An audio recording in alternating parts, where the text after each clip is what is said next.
Though we have all traveled many uncertain roads, we have always recognized something wasn't right. We searched high and low, yet our paths had never intersected. Our desire to seek truth, then to speak true, has brought us all together. That thing of ours is rooted in truth, because truth is the only unshakable foundation. In the greatest book, it states in John 8:32, "For ye shall know the truth, and the truth shall make you free." Truth is a powerful force. It is the foundation on which all great achievements are built, and the bedrock of trust and respect in any relationship. When we are rooted in truth, we can be confident that our decisions and actions are grounded in reality rather than in speculation or wishful thinking. The pursuit of truth is not always easy. It requires courage, perseverance, and a willingness to face uncomfortable facts.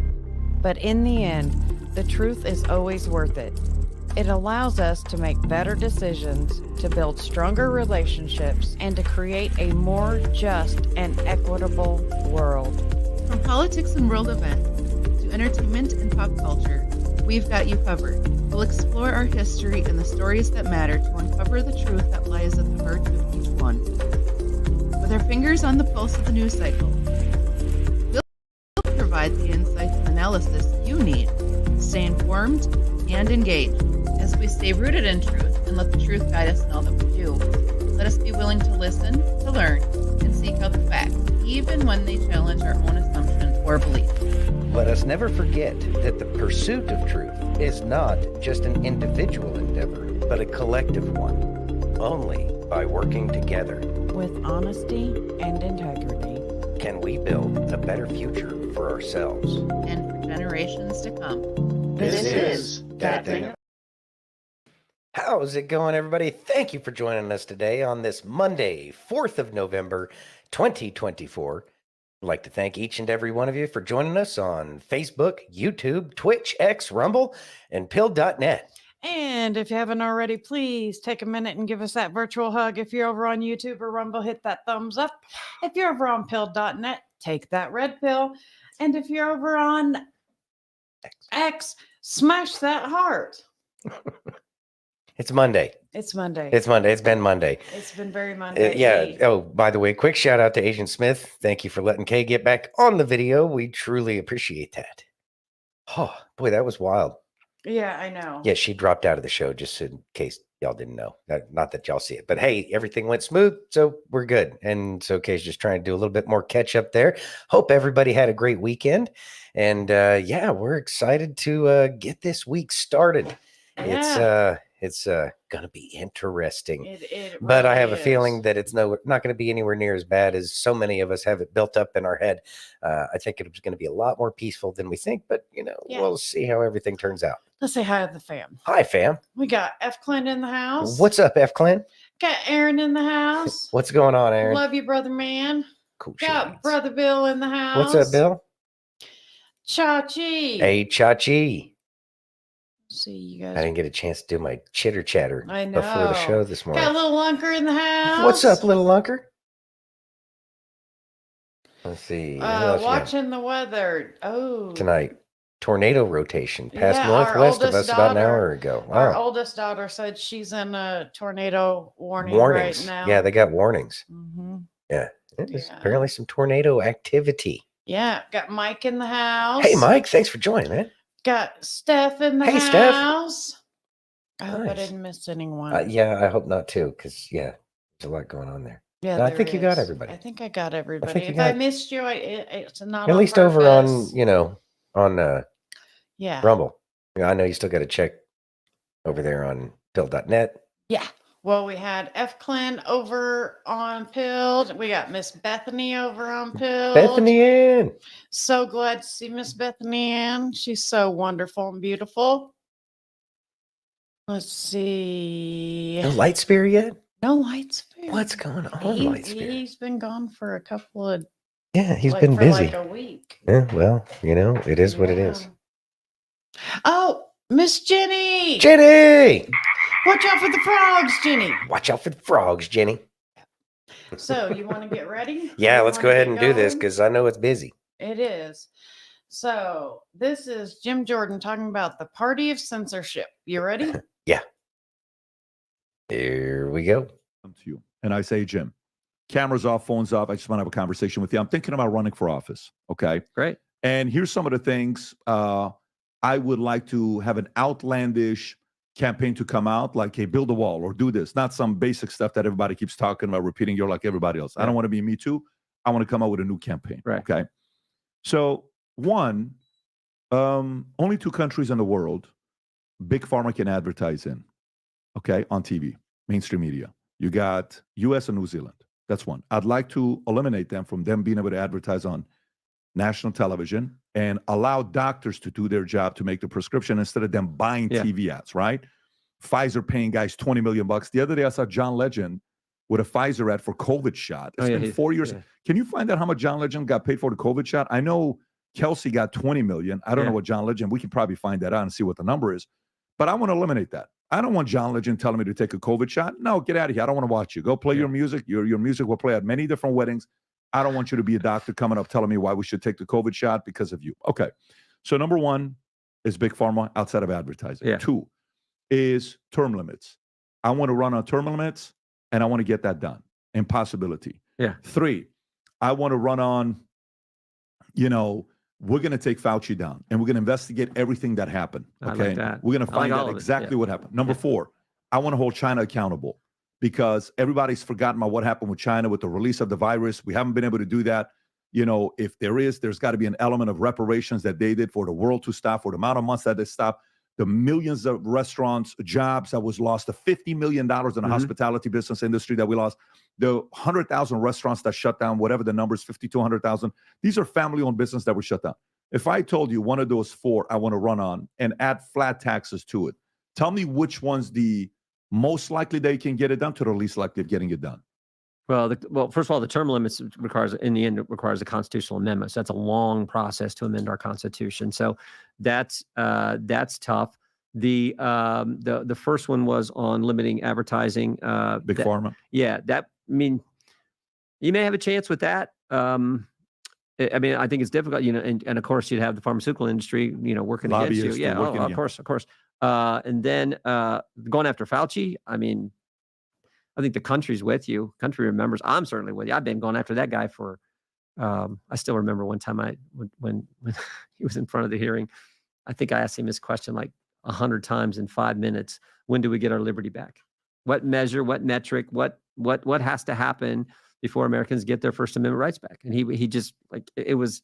I got. That's one of the few times I really actually got mad at the witness. So I'm all for doing that one. Now, as far as any crime or anything, I don't know that that's there, but that would obviously be up to the Justice Department. And then on China, I think that is critically important. You want to go specifically regarding COVID, but in a general sense, we understand China. We got to beat them in AI. That's the competition out there. I'm talking reparations. Yeah. You stopped the world. You released the virus. You were irresponsible because of you. This is how much the world lost on what you did. All these families that have history, relationship, we have to hold you accountable. So remember, you couldn't even say that. I know you couldn't even say that. I know. That's the censorship stuff. So right here, based on this, would you say term limits is the hardest one because it's long term? Yeah, because it requires a constitutional amendment. Okay. Would you put Big Pharma, Fauci, China, flat tax? Which one would you put as the second toughest one? Flat tax, China, holding Fauci accountable, Big Pharma. I don't. The flat taxes. We all like that simple tax system. That concept better. We're gonna do tax reform if we win everything like I think we're going to. Obviously, the tax cuts that we put in place back in 2017 with President Trump are up for reauthorization. So we have to get that done in 25 next year. So you could do maybe something in a flatter way, but a clean flat tax probably be tough. But you can. We're definitely going to do tax reform. We get the majority. We're going to use this. The fancy term is reconciliation, but it's a fancy term to avoid the 60 vote hurdle in the Senate. We will use that approach to get tax reform done and tax cuts done and reauthorize most of what happened in 17, which was so good for the economy. So that's certainly part of that's possible. The others, I think, are pretty tough as well. Got it. So you're saying so you're not thinking the big pharma thing's going to be tough to do? No, it would be.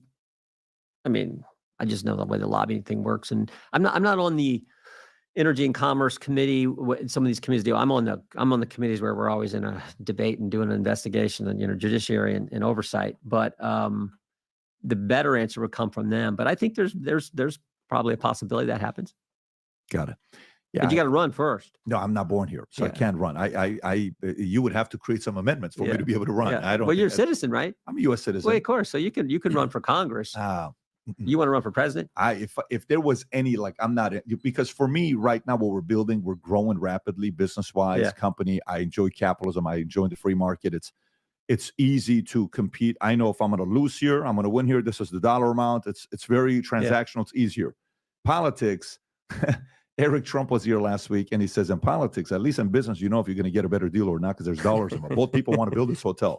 Both people want to make this company work. Both people want to make the money. Politics, it's a different game. Yes, I get it, but as we talked earlier, there's a competitive aspect to it too. I think it was one agree. of the. I think it was. I may be wrong on this, but I think it was one of the Kennedys. And maybe I'm wrong, but someone once said, one of the Kennedys, I think, said, politics the only game left for grownups. And there's that competition. And I like it because I'm fighting for the folks back home, the families, taxpayers, communities I get the privilege of representing. And but there is that competition component that I think is important too. In the history of the country, this is, I think, amazing about this country. In the history of this country, only about 12,000 people have ever served in the United States Congress. It is a privilege. It is an honor. And I try to remember that. And when I go there, it's like, okay, my job is to fight for the folks back home. Now, I think about this. I even said this to Fauci in one of the times I was cross-examining him in a hearing, that my job is to fight for those folks back home. And they want an answer to why their liberty has been restrained because of you. And when is it going to end? And so, but it is a privilege. And I know you're doing great in all you do here, but you should run for Congress. I am so interested in your world. Trust me, I am very interested in your world.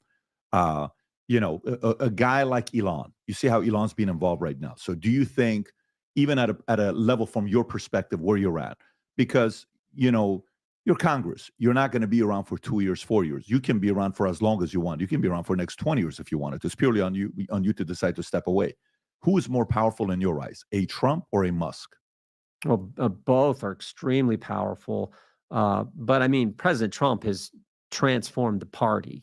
He's the leader. We are now, and this is a good thing, we are now a populist party rooted in conservative principle. And that last part's really important. You can't just be pure populist, but we are a much more populist party, much more working class, middle class party rooted in conservative principles. President Trump has brought that about. What I think Elon has really done has focused in on this idea of protecting liberty, protecting First Amendment free speech rights. And he's just been powerful in that regard. I called him up because I had talked to Elon a few times with Kevin.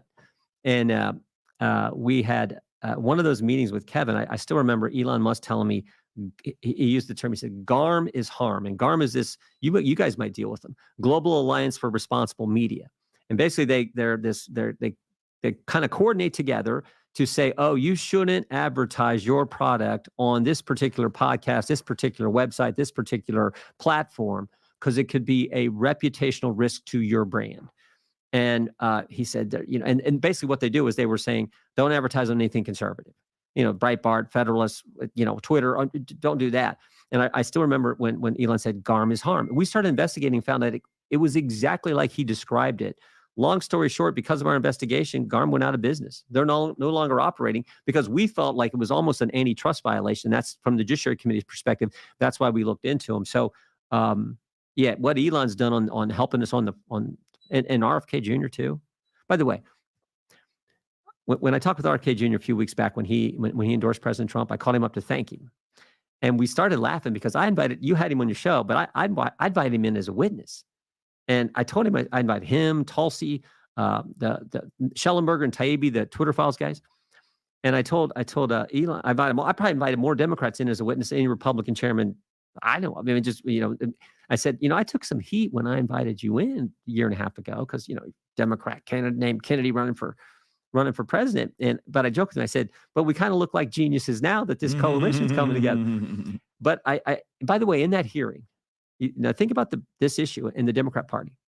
In that hearing, one of the Democrats, RFK Jr.'s testified, one of the Democrats, I think it was Debbie Wasserman Schultz, I need to double check that, but I think it was her, made a motion to go to executive session, which means you kick everyone out and no cameras, no citizens can see what their government's up to that day in that particular congressional hearing.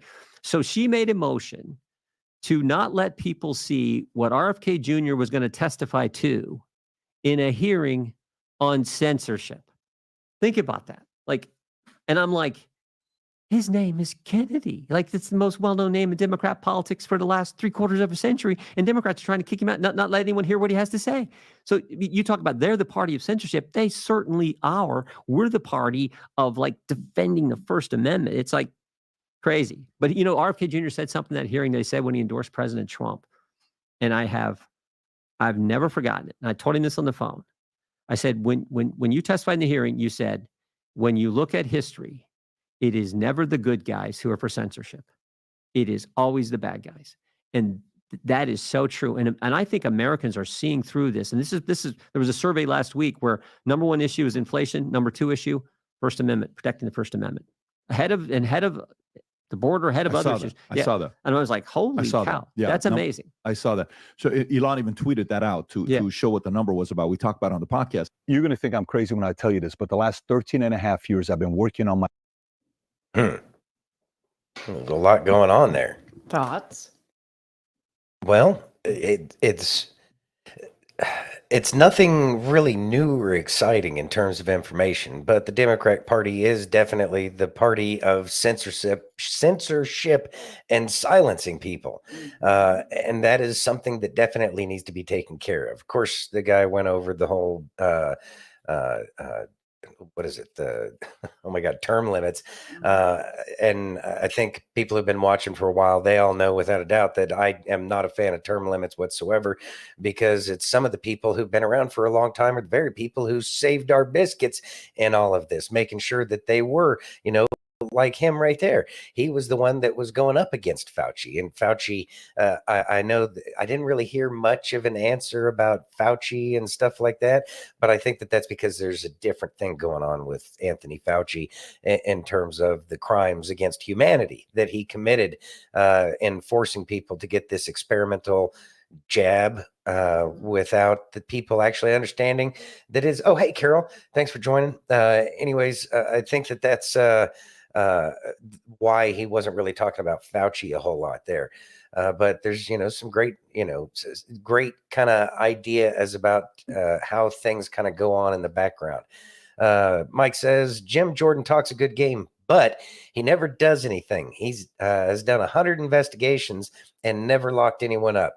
Yeah, I hear you on that. That I have an issue with that too. But I also, my concern with that is if he's doing it, then he has to get the consent of the other Congress members to actually follow through with pressing charges and having something happen. So he's doing his due diligence, but I think what's happening is he's just not going to have the support, because once one of those people falls, they all go down. And that's why we're probably not seeing anything. But that's the way the government's been structured for so long now, that the government's been structured that way for so long now that it's really, we're kind of blind to the fact that really nothing can be done if it doesn't have some kind of majority approval for what the people actually want. Yeah. Well, there is that. Yeah, they're gatekeepers. They're gatekeepers to preventing the Constitution.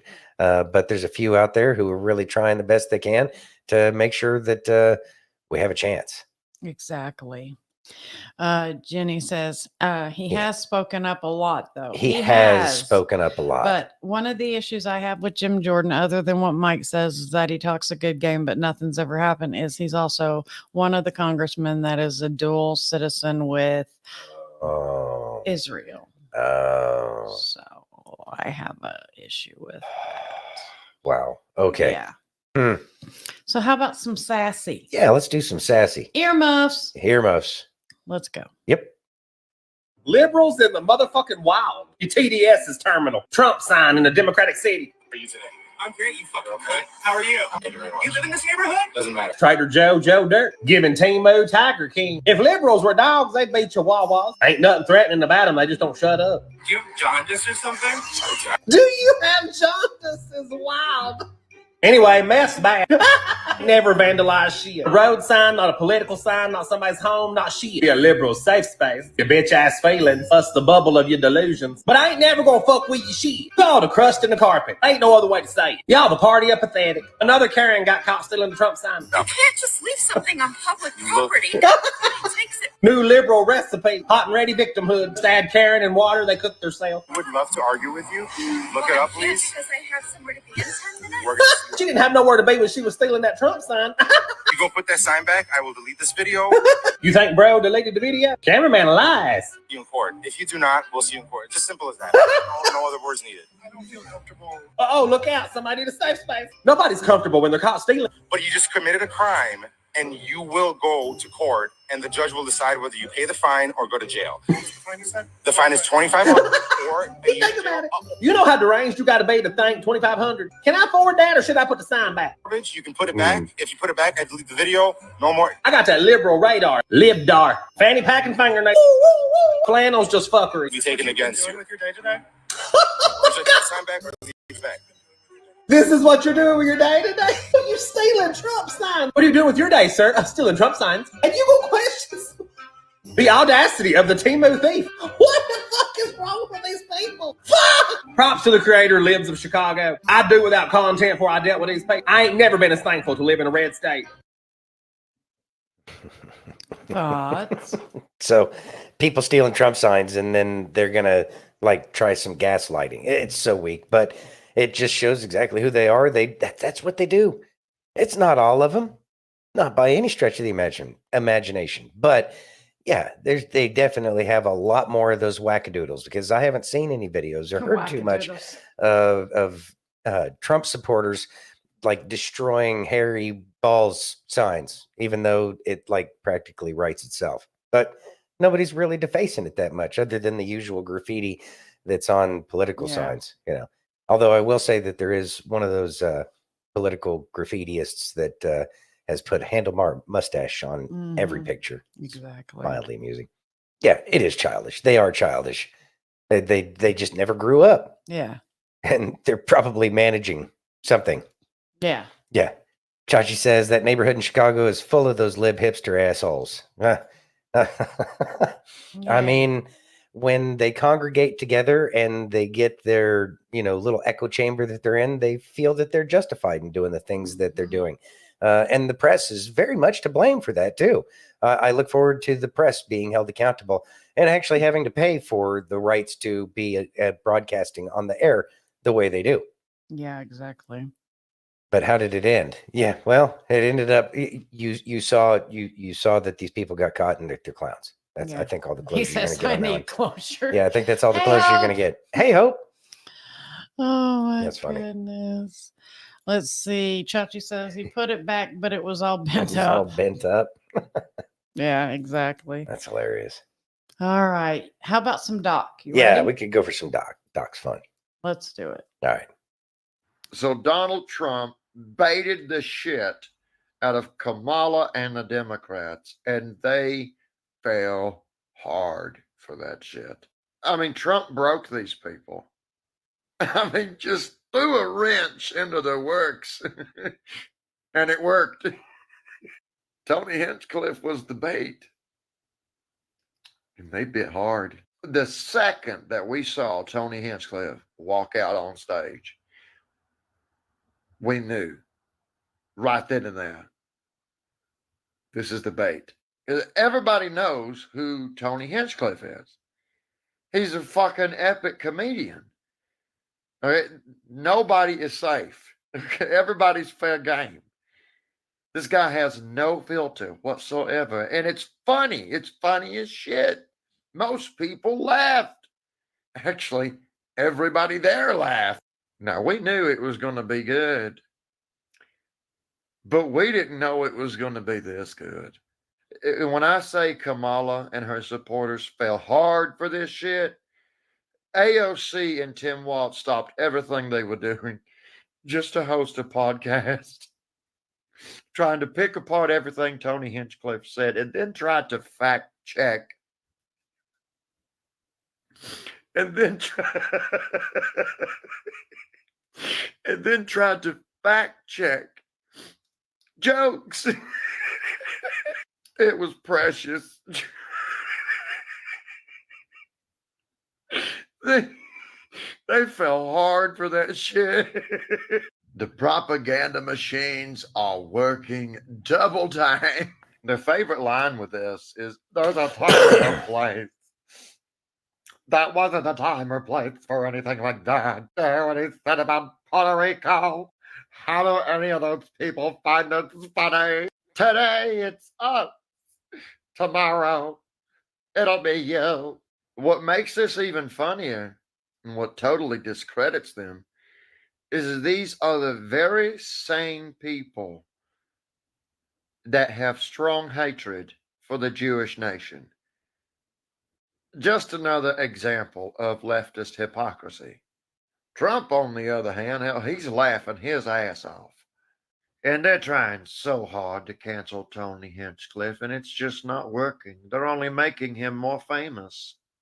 Trump is a living legend. And it just makes you wonder, what in the hell is this guy going to do next? Hey, Ange. Hey, Ange. Thanks for joining. Thoughts? All right. So the left. Okay, let's go back in election and recognize the kind of pressure that the press was putting on President Trump, and about how masterfully President Trump used the press against themselves.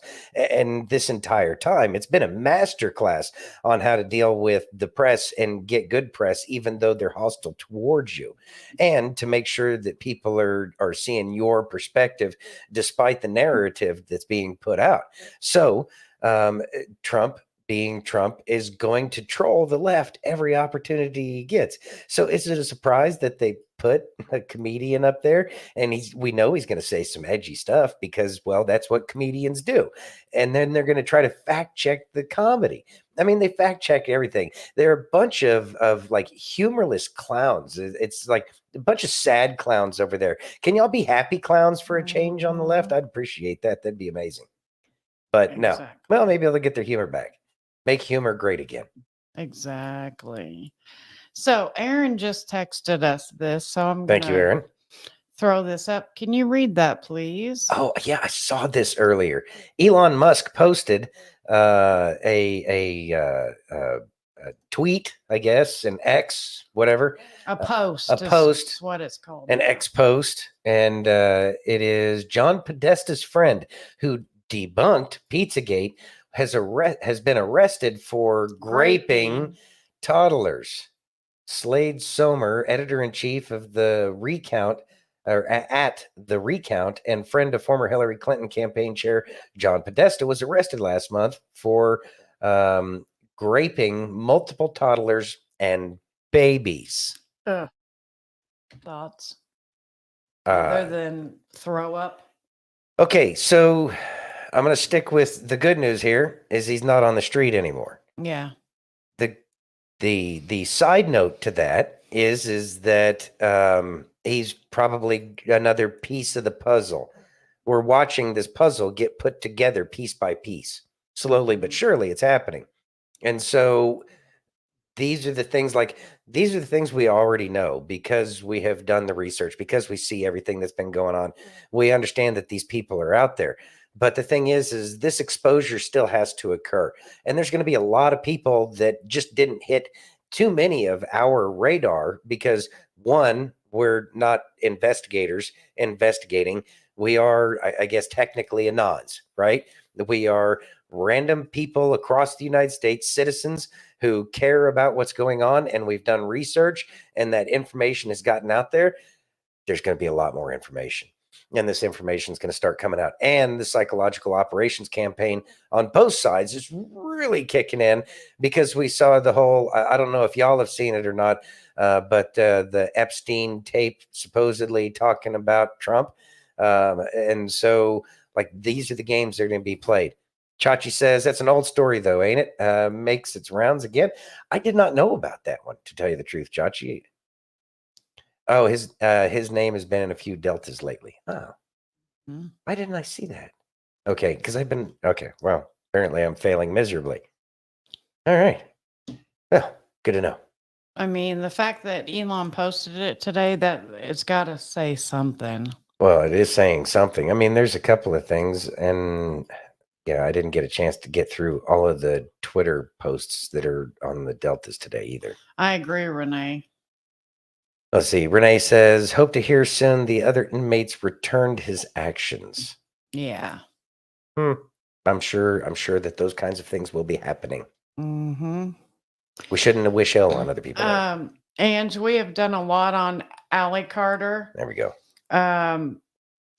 She's legit. Yeah, Allie's army is legitimate. Yeah, we haven't talked about her much in a while, but she's very much, she's the real deal. Mm-hmm. And she's certainly a key in terms of the things that are going on and what we're going to be hearing about in the future. Yep. Yeah. You ready? Mm-hmm. Can you read that, please? Pastor Greg Laurie says, it is the worst thing for Christians not to vote. You ready? Mm-hmm. You and I were talking off camera. 40 million Christians don't vote. 15 million aren't even registered to vote. What's your outlook going forward? You and I have talked about this before, Pastor Greg. For America, we've talked about, look, this being revival or bust. And it seems like if we continue down the current road, it's not going to end well. No. And are politics the answer? No. Yeah. Do they help? 100%. And I think when we make our decision as to who our next president is going to be, we need to vote on policy more than personality. And remember that God can use flawed people. We have a biblical precedent for that. God worked through King Nebuchadnezzar, King Cyrus, King Artaxerxes funded the rebuilding program of the city of Jerusalem. So God can work through flawed people. King David comes to mind as well. We're not electing the Messiah. We already have a Messiah. We're electing a president. But it's really important that we vote. You know, the Bible says, to him that knows to do good and does not do it, to him it is sin. I think it's the worst thing to not vote. And to say, well, I don't like either candidate, I'm not voting. You really need to educate yourself in the issues. And sometimes people say, well, vote your conscience. I don't know. Vote biblical. Because my conscience can mislead me, right? So be educated on what the Bible says. And there are issues before us right now, the definition of a family, our relationship to the nation Israel, even border security. These are issues that the Bible addresses. And of course, the sanctity of life. And you know, Eric, I was conceived out of wedlock. Yeah. In my mom's wild life, she had a fling with a guy in Long Beach and I was conceived. And I could have been an abortion statistic. And so I'm thankful that my mom carried me to term and I was given the ability to make my choices in life. So I think this is a huge issue, among others.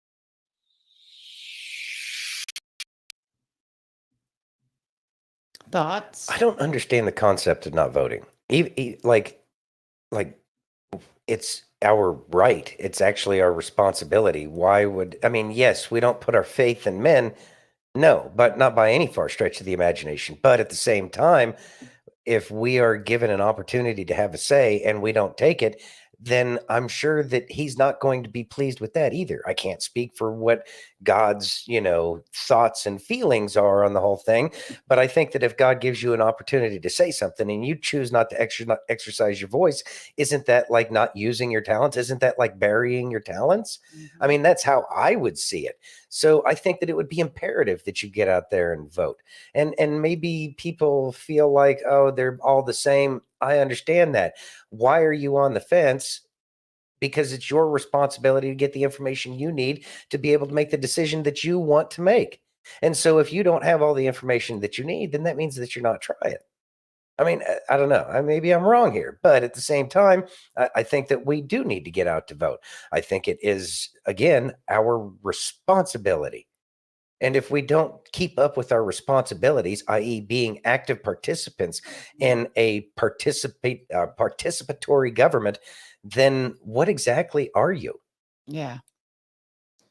Jenny says, I let her know it's our right. And and if you don't vote, you can't complain even about our local government. And I agree with that so much, Jenny. I agree 100% with what you say. But I also know that people can kind of dismiss that, it's a difficult sell sometimes, because I talk to quite a few people who aren't voting, and I can't understand it. It's a multitude of reasons. But I also think that a lot of them at this point in time feel like, well, I haven't done anything. I don't really know, so I'm just not going to vote. And you know what? That's better than a whole bunch of people who don't know what they're talking about going out there and voting. So yeah, if you stayed separate from it, that's on you. But I really believe in my heart that it's our responsibility to participate in our participatory government. Yeah. Mike says, Santino, you can't catch it all. It's like drinking from a fire hose. Brother, you telling me, man. There's so much information out there. Yeah. Kay says, we try, Mike, but there's only 3 of us. I mean, it's only Santino, me, and Bethany. So, I mean. And Bethany's been super duper busy. Yeah. Yeah. It's crazy. Crazy. But yeah, if people don't want to vote, how do we try to encourage people to vote? The conversation we had with Amber and Kay last night. Oh, I know. I know. And we finally convinced them both that they needed to go vote tomorrow. So. And I remember the moment too where they were like, you know what, we got to go vote. Yeah. And sometimes it's just the right combination of words or that one thing that lets them know that it really does make a difference. Yeah. Really does make a difference. Exactly. You ready? Yes. I got some Dave Ramsey and Tucker. You ready? Woot, woot. Yep. Proverbs 31 says, who can find a virtuous wife? For her worth is far above rubies. One of the greatest sections of the whole Bible. Her husband safely trusts her, and he will have no lack of gain. It's a wealth building principle to listen to your wife. That's the last proverb. I think that's the end of the book. It is. Exactly. 31 of them. You can do one a day like a vitamin. But yeah, she's got a home ec degree. She's been a full-time mom for 39 years and now full-time grandmom. But she has wisdom and, as she says, common sense. And by the way, common sense is so rare in America, it's like having a superpower. We don't make large charitable contributions. We don't make big real estate decisions, big estate planning decisions, huge decisions at the company without sharing.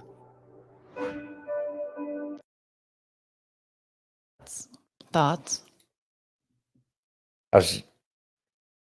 What is going on in the background? Because it kicks me out every time I click on a new tab, it starts playing because I had it all set up, but it kicked me out of StreamYard. So now it's just frustrating. Okay. Anyway, so sidetrack altogether. And then even then, this is more of a general thing about Dave Ramsey.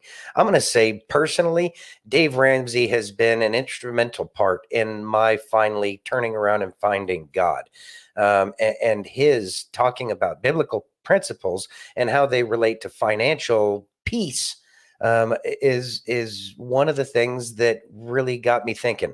Kay was very important to it, and one of my best friends, Greg, that I've known for so long, were instrumental in helping me. And Dave Ramsey was one of those very few voices talking about God in a normal, like it was just part of daily life. And it's so different in comparison to everybody else. And I'm truly grateful that Dave Ramsey has been around to be able to help so many people. I know that he's been good in terms of bringing people to God. And I just want to say that my appreciation for him, because he's helped so many people in so many ways, and the fruits of his labor are truly impressive. Exactly. I think he's awesome. Absolutely. You ready? Yeah. I want everybody to remember this tonight and tomorrow. You ready? Maybe. Oh, yeah, I'm ready. It's beautiful up here. A more perfect stage could not be asked for. I don't see any instruments. Your powers of observation can continue to serve you well. But wait! It is to Madame Justice that I dedicate this concerto in honor of the holiday she seems to have taken from these parts, and in recognition of the impostor that stands in her stead. Tell me, do you know what day it is, Evie? November the 4th. Not anymore.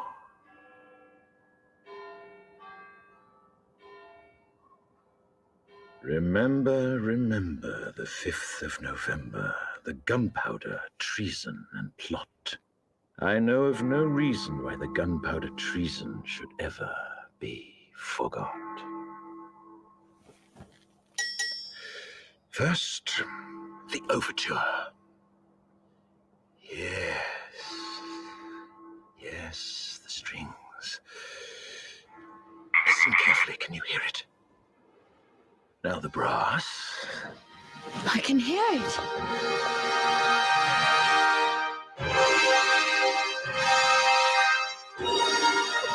Honey, I can't use it.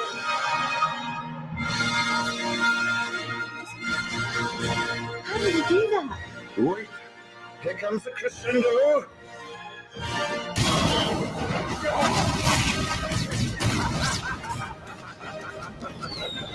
How do you throw his nuts?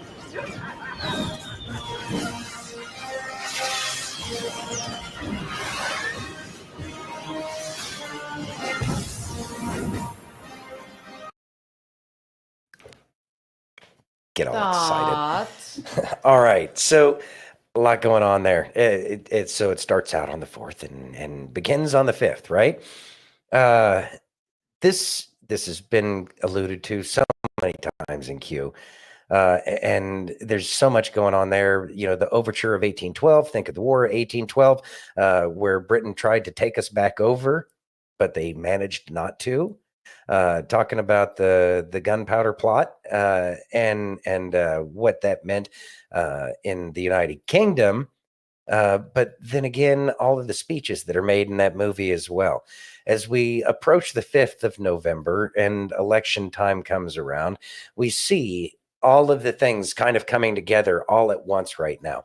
And so many of the Q posts. And I kind of want to take this opportunity to go over one of the deltas for today, Q post number 2416, which was, hold on one second, share the screen so that way you aren't staring at nothing here.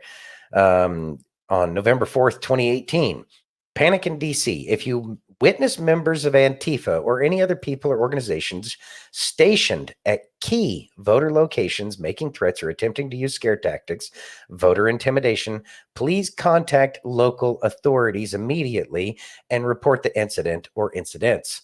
Internal communications suggest preparations are being made and organized to conduct a 29 plus location push, battleground states, the locations. If you see something, say something. Uniformed and non-uniformed personnel will be stationed across the country in an effort to safeguard the public. If you witness anything out of the ordinary with regards to staff, officials, machinery, and equipment failures and or malfunctions, unusual groupings, i.e. buses dropping off people with a guide and or instructor, voter prevention or people getting blocked from voting or other suspicious activity, please contact local authorities immediately and report the incidents. See something, say something. Take a picture and or video only when safe to do so. Q. And of course, then there was this was one of the posts as well. Panic in DC, FISA-gate, and Guardians of the Pedos. There was actually quite a few posts today. There was actually 22 posts for November 4th. So, and keep in mind, and I know we're going to get into it a little bit later. Q had mentioned earlier, I think on the first or second, anyways, some of the first few posts, the first couple of days of Q posts, they talked about the National Guard was being called up, and we also have some videos. Yeah. And so it is really starting to look like a lot of these things are coming together to include a lot of the V for Vendetta stuff that's been talked about.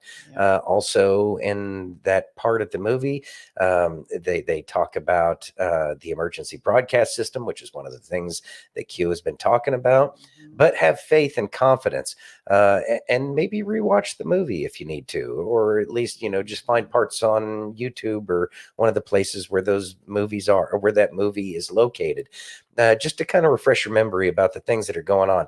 But recognize that the Patriots are in control, and that we're not going to have to worry about so many of the things that the swamp really wants to create. They don't have that power that they used to have. They still have power, but they don't have the kind of power that they had before. And so just play it by ear and relax and keep it cool. Yeah. Steph says, lightning arrestor on our transformer blew up on our power pole today, right behind my house, and my power went out. Yeah. Wow. All right. Aaron says, V for Vendetta was originally a graphic novel a decade or so before. Okay. Exactly, Jenny. Just remember, God wins. And then Chachi had a comment for you. Let's see. Chachi says, I wish those frog ribbits were in the movie. Yeah, I know. That would have been pretty cool. That would have We been. had to redo our own version. Steph says it scared me to death. I was sitting in my carport. I can imagine. Yeah, when a transformer goes, yeah, you know about it. Yeah. So we discussed this on Friday about Tucker. Mhm. So without further ado, can you read that, please? Tucker Carlson shares amazing story. He says, I was mauled by a demon. You ready? Yeah.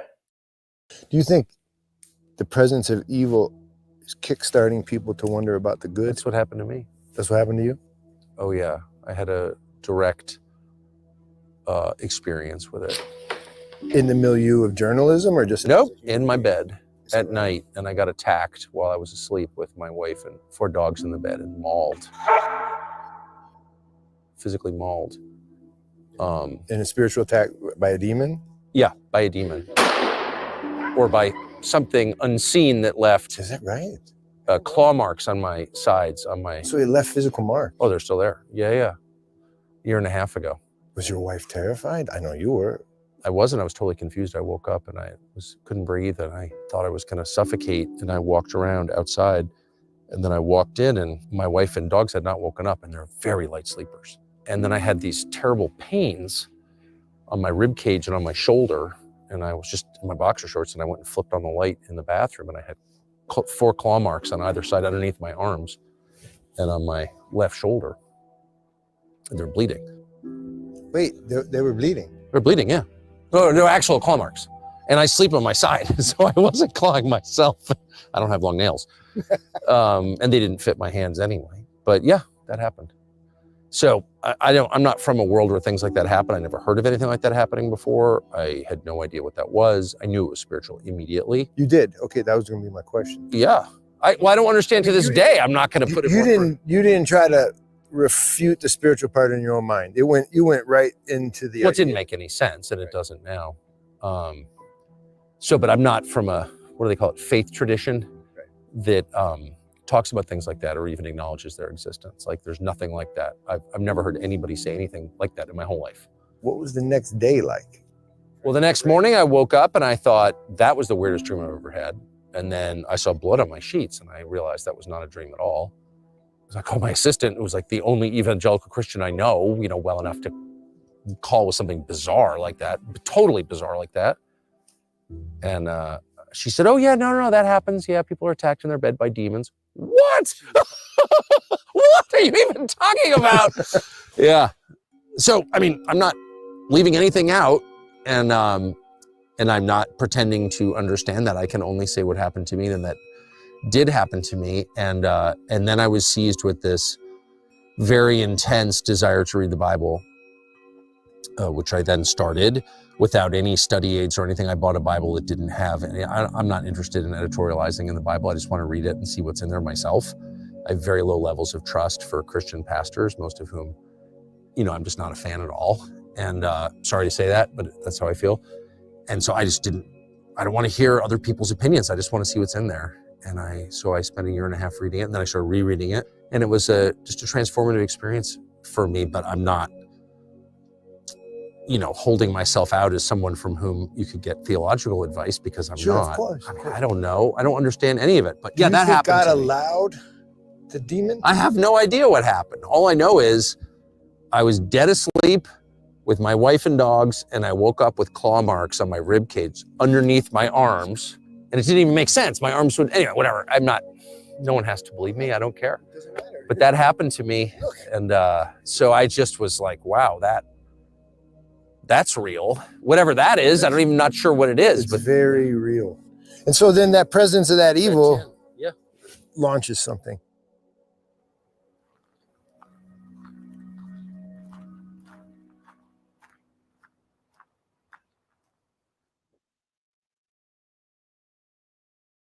Thoughts, sir? So, Hey, Colleen. Hey, Colleen, and great advice, ma'am. She said, make sure you always have cash on hand because card machines have been going down often where she is.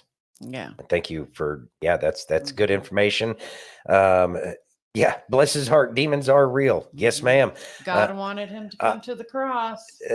God did want him to come to the cross, and Jenny hit the nail on the head. That's what got him. Maybe this is what brought him to God. There we go. And I agree with that one 100%. And apparently he pretty much said so right afterwards, which was nice. But, some weird things like that happen, and you really do end up like reconsidering everything in the world around you. I love his honesty where he talks about he doesn't really like too many Christian pastors. Well, that's because they've turned most churches into profit the boxes. house of robbers, like Yeshua said, where they're selling food and selling T-shirts and and that's what I don't like. And that's why I do the Bible app, and that's why I just read it. Well, and I think, we still need to go to find some pastor, even if they're online. There's one that we're watching that's down in Florida. I don't know how many of y'all remember Nick when Nick was here. But that's actually the church that he goes to down there. And then there's Kelly. There's Kelly. There's and Justin. And the bishop. Yes. Bishop Mari. Yeah, there's so many people you can go to. Like Tucker said, don't get your theological advice from us. I thought that was pretty funny, but you know what? That's who Tucker Carlson is. He's just straight and to the point. And it makes sense that he's the guy that's, let me go straight to the source and find out what's going on. And that's one of the things we talk about here, because trying to find God through the lens of somebody else is never really the best way to get close to somebody. It's like asking your friend about their friend and assuming you know everything about their friend. And it's like, that's not how it works. You got to go to the source, directly. And that's what the Bible is. And that's one of the reasons why I preach it so much, because I had a lot of church hurt in terms of I saw so much that just wasn't so. Some of the people who were teaching, their heart wasn't in it. And so I didn't learn as much from them. But those who were teaching the Bible and their heart was in it, you really wanted to know more. And the thing is you cut out that middleman if you don't have somebody else teaching it to you. Should you have other people teach you? Yes, without a doubt, 100%, because they're going to give you a lot of the nuance and background that's going on that you may not necessarily understand. And it's always good to find a greater depth of information, especially about something as significant as the Bible, because there is a lot to understand. But back to Tucker Carlson. I do believe that, I do believe it happened. One, and I don't think him to be the kind of guy to make up a story like that. I do believe Tucker Carlson to be very honest and real about it. And that is exactly why he's changed his tune so much. Mm-hmm. That's awesome, Ange. Yeah, Aaron, discernment. Exactly. Mike says, I love my little country church. The pastor doesn't pull any punches. A little bit more, it may be a pastor-rich environment out here, but that's exactly why we want to move to a small town. Not that they're 100% better all the time, but I think we know where we're being led, and we're going to follow through with that. Exactly. Steph says, yes, it does suck, Kay. That's why I don't go to church today. I get mine at home one day. We will be together and praising the Lord in one accord. Amen. I agree. Amen. You ready? Yes, ma'am. Let's listen. All right. The only way I can live in joy is if I trust God. I don't want to be here. I hate this. This is uncomfortable. But you told me to wait in this season. Enjoy? Why would you do that to me? Maybe because what's produced out of that is greater than what you're going through. Okay? Count it all joy. Count it all Thoughts? joy. So, as we're getting closer to the whatever it is we're coming up against here in the near future, could be significant, could be mostly insignificant, with some significant incidents happening in between. Not really sure. But this is that time where we are being tested, and it will be a challenge. Those challenges, we should be thanking God for those challenges in that moment. And it may not necessarily be the first thing that comes to mind, but when we do keep God on our minds and in our hearts, even in the hard times, just to say thank you for this lesson that I'm going through, because I know it's designed to make me better, stronger, whatever it is that you want out of me. And I thank you for having that kind of expectation in me, because you know that I'm capable of dealing with it. And so we do need to have that joy. We do need to feel comfortable in uncomfortable situations, because we have that faith that everything's going to happen exactly the way he wanted it to, no matter what. So there's no use in getting bent out of shape, upset, angry, sad, whatever. I mean, yeah, feel your emotions and own them for a brief period of time, but don't live in those emotions. Living in those emotions is contrary. Our emotions are just another sense, like the five senses. Take them for what they're worth and utilize them to your benefit and growth in every situation, and trying to calm down. And the only way we're going to be able to get that calm is to focus on God in those moments where the chaos is so great, where we feel like we can't do it. And this is what we're all learning right now. This is what better time than right now, based off of everything you see. Is this or is this not that moment where we must grow? Exactly. So have that faith and everything will be fine. Exactly. You ready? Mm-hmm. Hello, I'm Mike Lindell, and I'm here to tell you about my new product from MyPillow, towels that actually work. Watch this absorbency test. Here's another towel that we randomly went out and bought. Here's one of my towels with the nice design. I don't know if you can see this, but you could line a swimming pool with this. I mean, this is crazy. Get rid of it. Towels that actually work. What a concept. I'm interrupting this commercial to let you know you can get our 6-piece My Towels, regular $69.98, now only $29.98. Or you can save 25% on our brand new kitchen towels, made with the same technology as our famous My Towels. Also, we have bath sheets, bath towels, washcloths, hand towels, and so much more. And the best part, with your promo code, your entire order ships absolutely free. So go to mypillow.com or call the number on your screen. Use that promo code to get deep discounts on all My Towels. And for a limited time, your order ships absolutely free. And the towels are amazing. Towels are amazing. And I still get a giggle every single time. I know it's the same. I know it's the same commercial, but you could line a pool with that towel. I've had towels like that, and maybe that's why it's so funny. Is I've had some really trash towels in my life, and I will say that I don't think I've ever had a towel quite like one of Mike Lindell's, I guess, My Towels, or whatever the case, whatever he's calling it. My Towels. The My Towels. I mean, they really are. They really are worth it. And towels are something that last for a long time. So if you are in the market, if your towels suck right now, yep, there you go, Jenny. Jenny loves her towels. I mean, I don't think I've heard anybody. Well, let's see. I've heard somebody complain, but it was like the first generation of towels that they had, and those weren't as good. But apparently these new towels, well, I can tell you these new towels are amazing. So they must be better than like the first generation of towels that he was putting out there. So if you're in the market for any kind of like sheets, towels, anything that they have over there at MyPillow, probably pillows would be my guess too. Check that place out. It's amazing. And you're supporting a great American who put his life, his fortune, and his sacred honor on this country. Mm-hmm. And so we must support patriotic people like Mike Lindell in that kind of instance. Mike says, when I died and went to heaven, I hadn't been in a church in 20 years. Since I came back, I haven't missed a Sunday at church. Amen. That is amazing. That's And I really do. Please text us because I really want to hear your testimony, sir. Please. Or we'll just have to drive out there one day. Well, I want him to text us. You don't want to wait that long? No. I don't. Okay. Okay, so I'm going to play 3 videos. This is about the National Guard, and then I'll get your thoughts after I play the 3 of them. Okay? All right. Ready? Mm-hmm.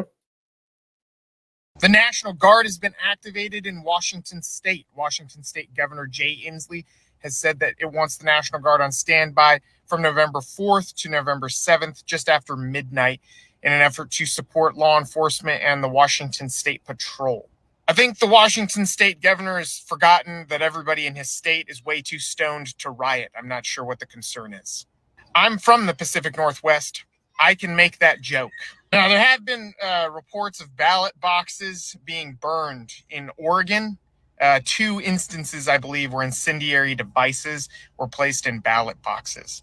So, probably not for nothing. The National Guard's getting activated. Seems like a good move. But I will be interested to see how this plays out. Now, for those of you that don't know, the governor of a state is the commander-in-chief for that state's armed forces, their National Guard. They're in charge of discipline, regulation, the structure, supplying logistically the National Guard, where the National Guard goes. The only time that they relinquish that is if they turn the National Guard over to the federal entity, and the National Guard then operates as a federal body. I think. Not 100% sure, and I'm not a lawyer. But I do know that the National Guard can be employed by the federal government as well.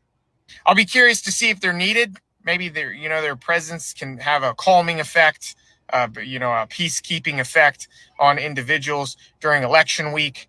Who knows? I'm not sure. I would like to know, for those of you getting activated, if somebody could message me, like, what does the average National Guardsman in Washington do outside the National Guard? Like, what's your normal job? Like, are they calling you up at like Staples and they're like, hey, the election's coming up, we need you to come in? How does that work? I have questions that I think that you can answer. Okay, ready? I like him, by the way. If y'all don't follow him, he's great about the mentality of your average service member. Yeah. And about how ridiculous things are. Ready? Yes. Oh, here we go. Washington has officially activated the National Guard after receiving new information and concerns regarding potential violence related to the election. Now, the governor hasn't disclosed how many troops were being activated, but said that they would be on standby from November the 4th to the 7th. And he said that based on general and specific information, I want to ensure that we are fully prepared to respond. All right, and the last one. Fully prepared to respond. Yeah, that makes sense. We are hearing that the National Guard troops, they are currently on standby. They have been activated in the states of Washington, Oregon, and Nevada as a precaution for potential election unrest that we're hearing that could be coming here on election day. Now, let me know your thoughts in the comments. Drop a 1 if you think that there could be some serious unrest that could unfold on election day. Drop a 2 if you think no, things are going to be fine. They're going to be just as they should be. Let me know your thoughts in the comments. But take a look at this, you guys. This coming out from Washington State's Governor Jay Inslee. Says Inslee has activated some Washington National Guard members to support the public safety activities related to the 2024 elections. You can see this release came out November the 1st, 2024. I'm going to give you all the details, and I'm going to be sharing with you the latest articles that came out on this. Now, in addition to that, there is the concern of cyber threats and the elections coming. Now, I'm going to give you more details on this, and we're hearing that this is happening. Take a look, you guys. Election website suffers a suspected national state attack. I'm going to get into more details. And also, we are hearing that the FBI is finding itself in an awkward, challenging spot ahead of Election Day, officials say. Now, like I said, I'm going to get into all the details for you, let you know exactly what is going on. Now, a lot of you guys know I'm going to be diving. Okay, thoughts, sir? All right. So with everything that's going on, let me share this first. This one. Here we go. Okay. Q post number 1. And they talk about it right off the bat. And this one was back on October 28th. HRC, Hillary Rodham Clinton extradition already in motion, effective yesterday, with several countries in case of cross-border run. Passport approved to be flagged effective October 30th at 12:01 a.m.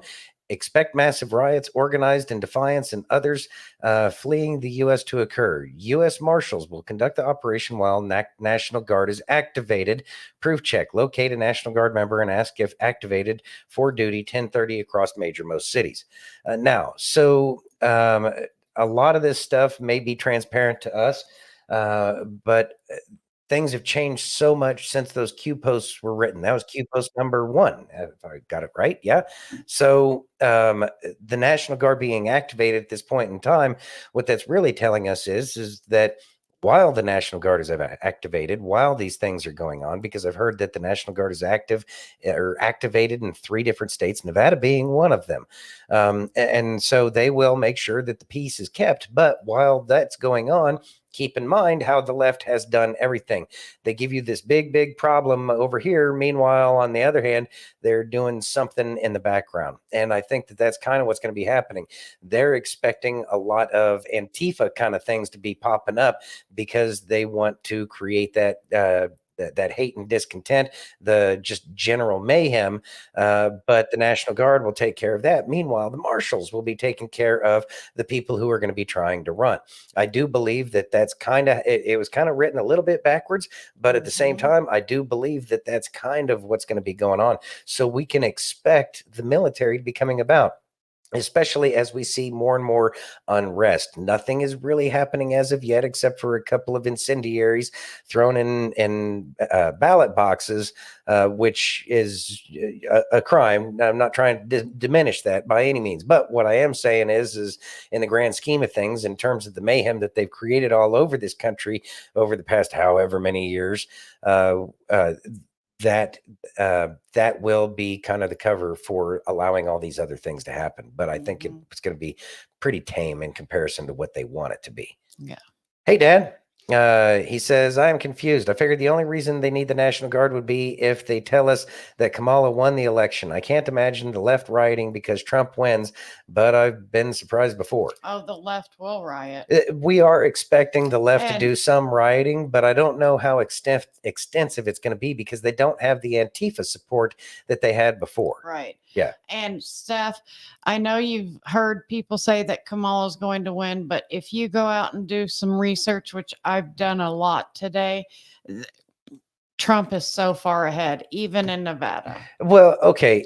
And even when, and I know y'all aren't fans of Drudge Report because we all know that Drudge is trash anymore. They got compromised years and years ago after Matt Drudge left. And the thing is one of the reasons why I read the articles on the left and the mainstream media is because it's easy for me to read between the lines of what they're saying based off of the awareness that I have now. So that way I can see what they're leaving out and what they're trying to press. And so when you look at it, what they're hiding are the actual figures, the actual numbers. They do find some things to try to present the narrative that they would like, but in the end, the narrative that they have is just a paper tiger. It may look like a tiger, but it's just made out of paper, so it's not going to make any bit of difference. So you really have to, I mean, sometimes it can be a great experience to actually read what the left says, understanding that it is propaganda, and that helps you find out what the truth is in the end. Aaron says, supposed white supremacist arrested with supposed WMD. And they also said that it was a Trump supporter who did the Butler thing and the other one down there at Mar-a-Lago, right? Yeah, so this I mean, happened while we were on the air. yeah, while we were on the air. And yeah, there's going to be some civil unrest. They're going to try to light off a powder keg. But what I think they're underestimating is the fact that people really see them for who they are and the games that they're going to play, and they're probably not going to bite on a lot of those attempts to incite violence that they are going to try. And so really, in the end, our best bet is to be the people that we are, which is a God-fearing, family-loving kind of people, and family-loving kind of people generally aren't around the places that they try to do some of the things that they do. So just by merely not being around large populated centers, in the end, prevents you from these kinds of attacks that they're going to do. Yeah. Mike says, don't be surprised if they call it for Kamala. I think they're going to try to call it for Kamala. I don't think they but can. I think they're going to try, but I think that it's going to be bouncing back and forth. It's going to be all night long. They're going to be trying to find a way, and it's probably going to take about a week. Yeah. I maybe not a whole week. I'm going to say 3 to 4 days after the election, that we're going to be on pins and needles trying to figure out what they determine that it's going to be. But in the end, I'm pretty confident that Trump has enough votes that they just can't do it. I think it's going to, Dad, I think it's going to not be a red wave. I think it's going to be a red tsunami. A red tsunami. And there is a possibility that Trump could actually win California, but we won't hear about that one. Are you ready? Yeah, I'm ready. How about some Kelly K? That's awesome. Oh, hold on. Before that. Okay. Mike. Is this the real election, or is it a way to prove election theft? Could be. That's a very good question, sir. Could be. I do believe that it's probably to do a lot of that catching the people who are still trying to do it. And again, the military is the only way, as per Q. And I do think that we're going to end up, if it gets stupid, I think that we're going to go back to paper ballots. And if the military runs an election, we know how the military runs an election. And I think we'll all be better off. Exactly. All right. All right. Kelly K. All right. Can I show you something in the Bible I bet you've never caught before? Two things, actually, in one story. Oh, son, this is good.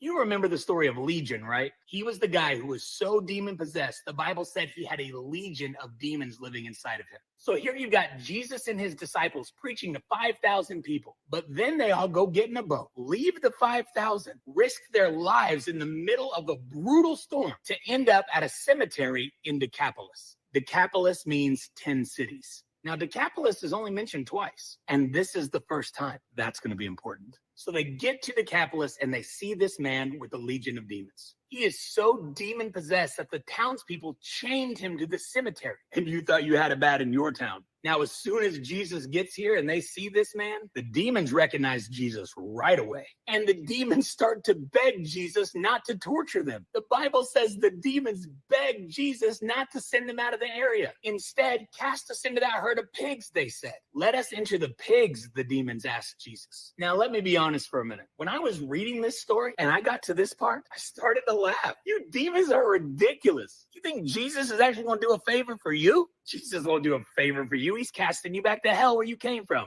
punks. But that's not what happens. Watch this. Jesus actually answers the request of a demon. Are you kidding me, man? A demon? That's exactly what Jesus does. He grants them permission to go into the pigs. That's crazy. Now, here's the first thing I want you to see. How many times have you not gone to God with something? How many times have you had a request, but not taken it to God out of fear that he wouldn't answer it? Out of fear that he didn't care, that he's not listening? How many times have you not asked God for what you need because you thought you didn't deserve it? How many times? The truth is, we've all done this. But here's what God revealed to me in this story. If Jesus is willing to answer the request of a demon, how much more so will he do for me and you? Hebrews 4:16 says, so let us come boldly before the throne of our gracious God. There we will receive his mercy, and we will find grace to help us when we need it most. You see, what this is telling us is God wants us to bring everything to him boldly. Look, if you ever feel like you're bothering God, or he doesn't have time for you, or he doesn't care about your request, that is a lie from the devil. Of course, Satan doesn't want you taking everything to God because he knows God cares about you. The question is, do you know that? It's time to stop believing the lie and go boldly before his throne today. I mean, come on. If he will answer the request from his enemy, a demon, don't you think he wants so much more for you? You're his child, who he loves more than anything. I mean, come on, this should be encouraging you right here. But hold on, it gets so much better. You see, here's the next thing you might have missed in this story. You see, after he cast the demons out of this man and he's completely healed, Jesus did let the demons go into the pigs, and the pigs all ran off a cliff, and they didn't survive. So now you've got all the people from Decapolis coming to see what's going on. What's all this commotion about? And now the people from Decapolis see all their pigs are dead. But they also see Legion, and he's completely healed. Now, in my mind, I'm thinking these people are going to be excited. Look, Legion's healed. He's completely set free. This man, Jesus, has the power to set people free. I want more of Jesus. But that's not what happened. Instead, they get mad about the pigs. The pigs, bro. Are you kidding me? Here's a man with the power to set people free, to heal what's broken. And they were concerned about the money. I mean the pigs. They get so mad, in fact, that they beg Jesus to leave. And Jesus, being the gentleman that he is, he obliges them. But as he's leaving, Legion comes up to Jesus and says, let me go with you. I mean, come on, I get it. Stay with the people who chained me to a cemetery, or leave with the guy who just set me free. Yo, Jesus, I'm coming with you. But Jesus tells him no. Jesus tells him, instead of coming with me, I want you to stay here in Decapolis and just tell your story. Tell everyone you can in the 10 cities about how I set you free, about how I changed your life. Just tell your story. Then Jesus and his disciples get back in the boat, go back across the water, and keep preaching to the 5,000. Now, I know this sounds like the end of the story, but it isn't. Oh, get ready. It's about to all become crystal clear. Remember how I told you Decapolis is only mentioned twice? The first time when Jesus gets to Legion, but where is the second time? I'm so glad that you asked. You see, the story of Legion is found in Mark 5. But if you move ahead to Mark 7, we see Jesus coming back to Decapolis for a second time. Now, the last time Jesus was in Decapolis, they begged him to leave. But watch what happens this time. Mark 7:31 says, again, Jesus came through the region of Decapolis. Then they brought to him one who was deaf and had an impediment in his speech. And they begged Jesus to put his hands on the man and heal him. Oh, son, did you just catch that? They went from begging Jesus to leave to begging him to stay and heal. What happened? What caused this major shift in their attitude? Only 2 chapters before, they're begging him to leave. Now they're begging him to stay. What could have caused that? Well, the Bible doesn't tell us exactly, but I think we can figure it out.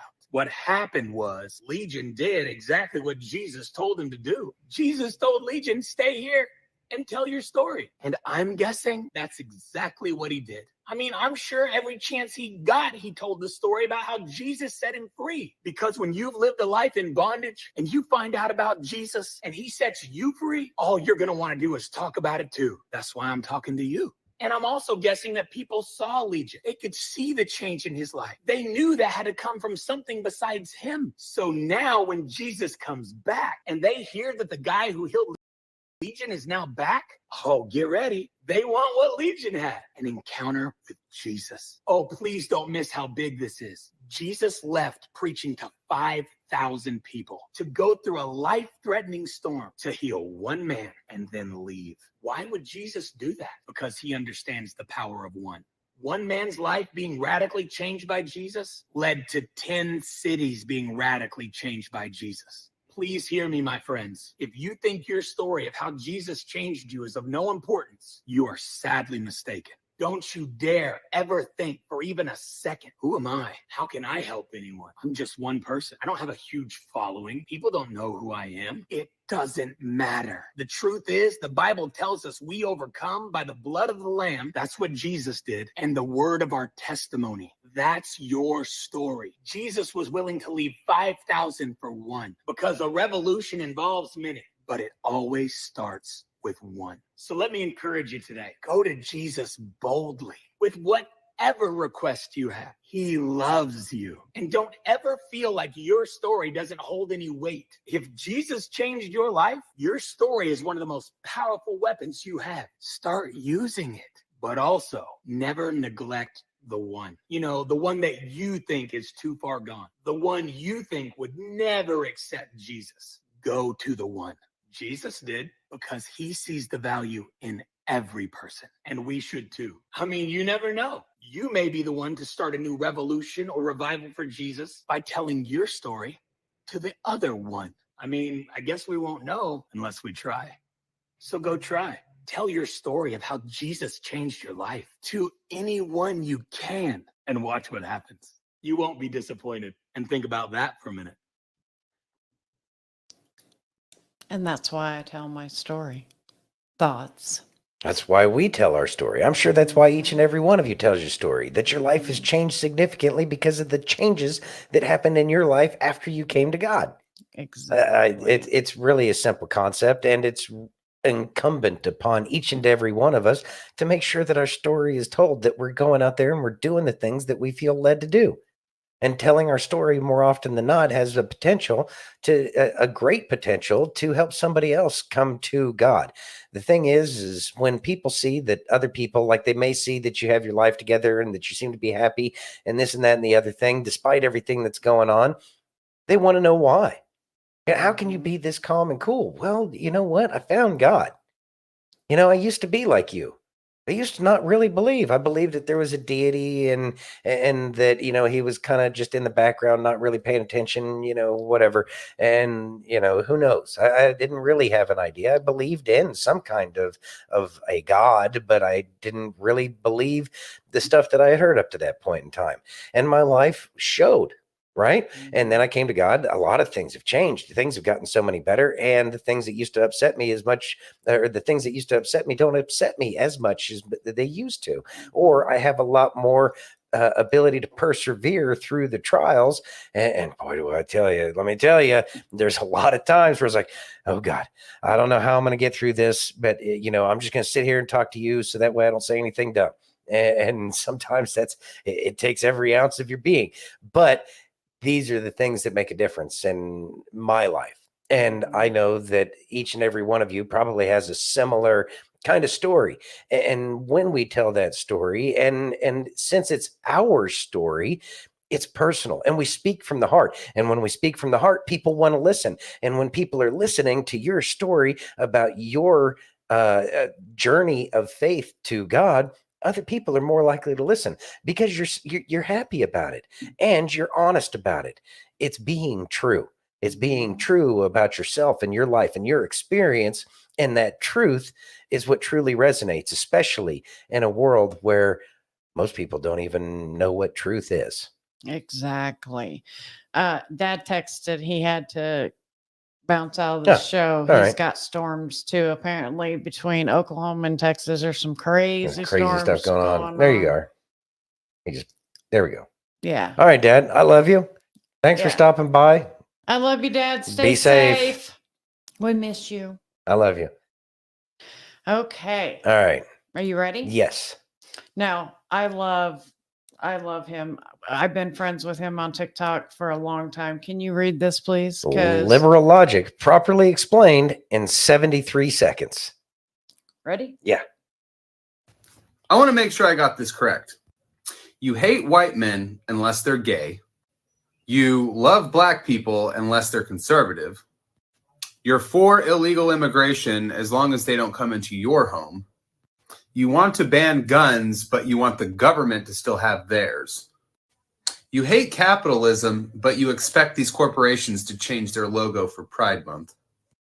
You hated slavery, so you hate the party that was formed to abolish the slaves. You hated slavery, but you align with the party that was for keeping slaves. You don't recognize two genders unless you're talking about their hormones. You hate American values, but yet you want to still live here. Your party controls the House, the Senate, and the presidency, but it's everyone else's fault. You hated the Trump administration, but you're concerned for Mike Pence's life. You say black people can't be racist, but Candace Owens, Thomas Sowell, and Larry Elder are white supremacists. You want to ban guns to save children, but keep abortion to murder them. Comment if I missed anything. Thoughts? I got into an abortion discussion at school today. It was interesting. A lot of people just they've never seen the younger people have never seen that video of the sperm entering the egg and the flash of light that occurs. Wow. These are just things they're not teaching. That's a difficult discussion to have, especially since it's such a supercharged, an emotionally supercharged conversation. But the thing that gets me more than anything else, if you hate America so much, why the fuck are you here? Like, seriously, if you hate it so much, if it's so good everywhere else, why do you want to change this place if you think other places are better? Just go there. Just go there. You were born here and raised here. You know what? That's great, but that's not what this place is. You listen to your Department of Indoctrination kind of people, and they believe that kind of stuff too, because that's what they read in books, that somehow that's better. Why? Okay, if it's great, go over there. Have you been there? Yes or no? If you haven't been there, are you sure it's that great? Yeah. If you have been there and you think it's so great, well, you had the opportunity. Why did you come back if you weren't just coming back to get your shit and go? Yeah. Well, I mean, we'll come help you pack. It's a lack of logic, and it is. It's liberal logic, and it's illogical, and it's very frustrating to those of us who think. Yeah. And I agree. It's going to be biblical. It is gonna But be biblical. honestly, I mean, I'm sure like the whole family here, we'll come help you pack. It's okay. We're good at it. I mean, we were in the military. Well, Santino was in the military for 21 and a half years. We'll come help you pack. I drug you along. Yeah. Yeah, Mike Staggs hit the nail on the head. I don't see people jumping the fence to get out of this country. I know, weird, right? Exactly. Although that's one of the reasons why the big fence at the border kind of bothers me. Yeah. You Because ready? just in case Kamala, steals her way in, they're going to be using that fence. Yeah. Yeah, I know. Just a thought. Yeah. You ready? Mm-hmm. Would you read that, please? Joyful warriors, no more. Ready? I guess. And understand, in this fight, as Tim Walz likes to point out, we are joyful warriors. Joyful warriors. Should never again stand behind the seal of the President of the United States of America. Never again. Never again. Never again.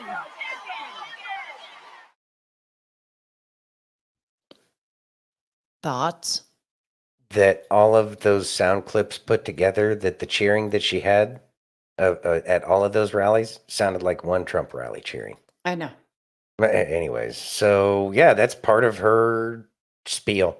She says it over and over again. That's one of the reasons I know that new stuff is said in Trump's political speeches a lot of the time, but I'm also going to say that a lot of the time it's repeating a lot of the same stuff because it's a different audience.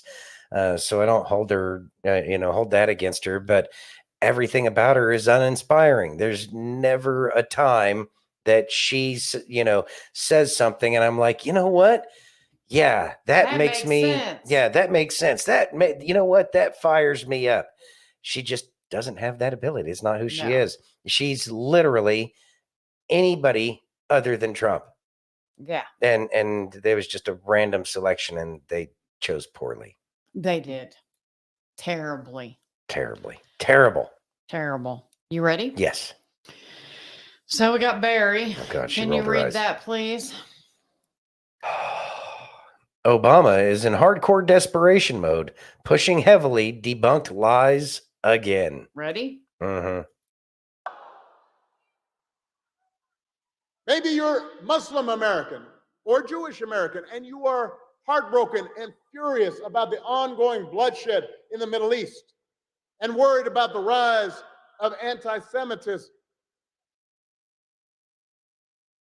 Why would you place your faith in somebody who instituted a so-called Muslim ban, who sat down for pleasantries with Holocaust deniers, who said that there were very fine people on both sides of a white supremacist rally.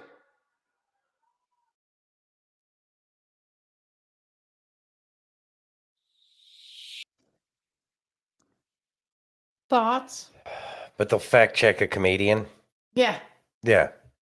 The sad thing is the press has no credibility because this None. is the very thing that they push. This is the very thing that they support, and they're not honest or an equal broker of the justice of their fact checking. They're not fact checking. As a matter of fact, they're just checking to make sure that you believe their facts. Exactly. And the thing is we've actually seen his speeches.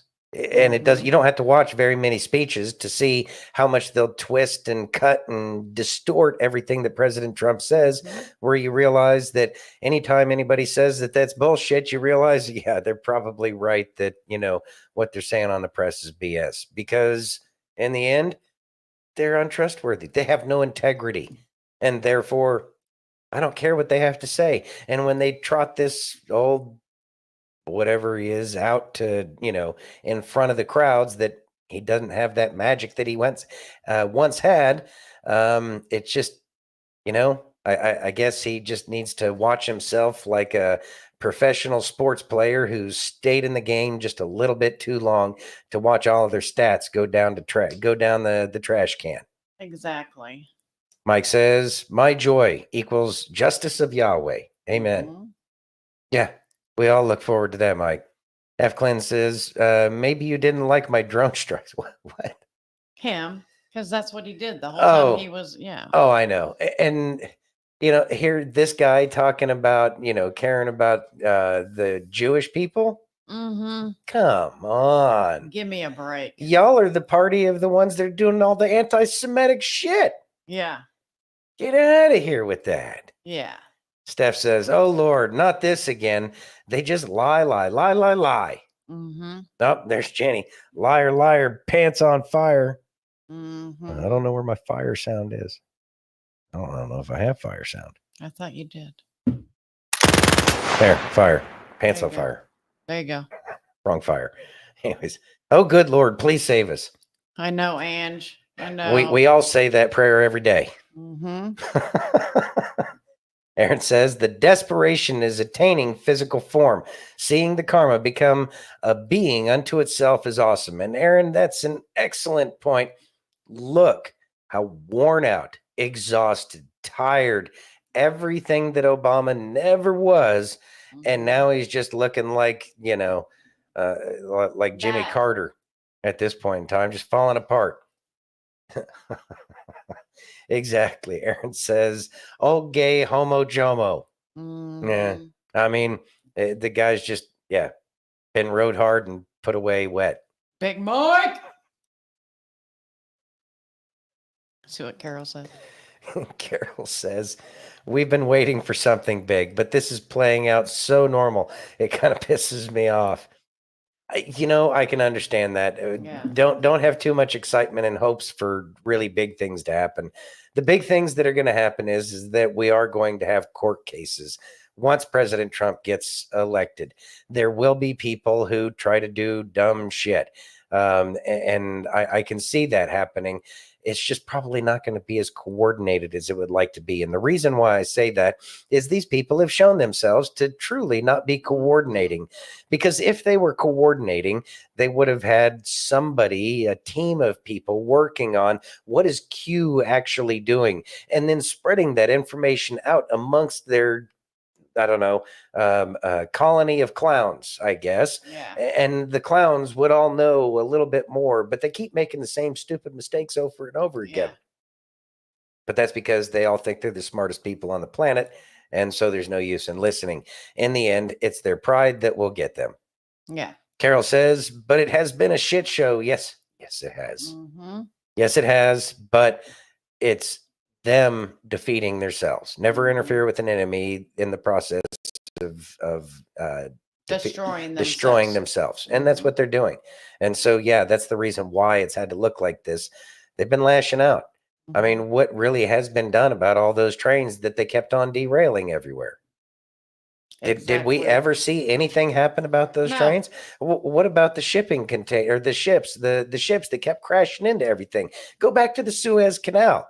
How many ships have crashed into things? Has there been any significant changes in the laws, rules, No. regulations, or the way that transportation is dealt with? Where is the Department of Transportation in all of this? Yeah.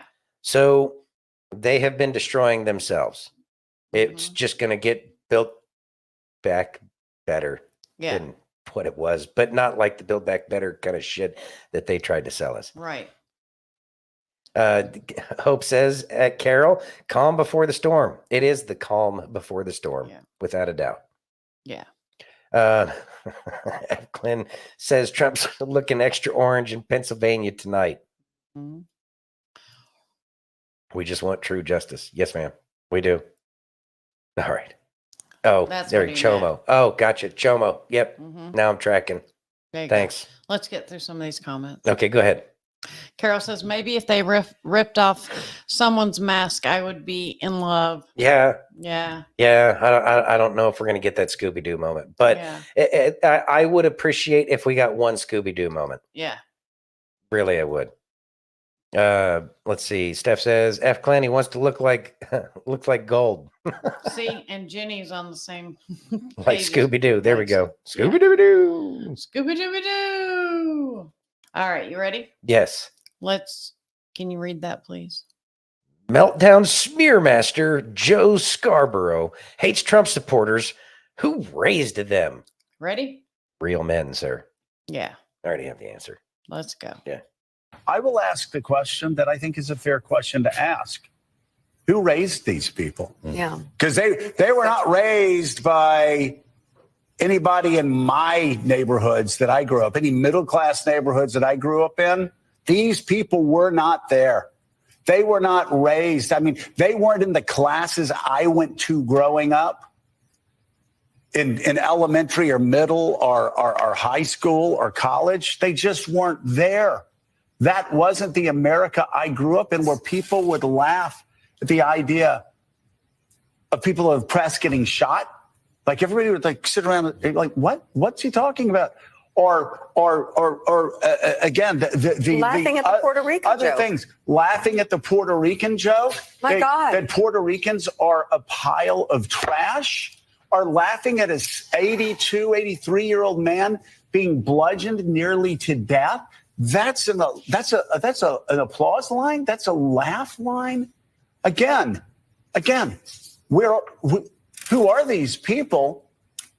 Where are they coming from, and who raised them, and how did Donald Trump twist their point of view so much in 9 years that the brutalization of an 83-year-old man is something to laugh about, or the shooting of press members is an applause line? Yeah, laughs and cheers when Trump suggested the press should be shot. And my friend, the legendary photographer at the AP, Evan Vucci, who's traveling with the Trump campaign here, says that as each rally goes on, particularly last night in Georgia, the threats from the crowd to the press, they're there in the arena, only growing.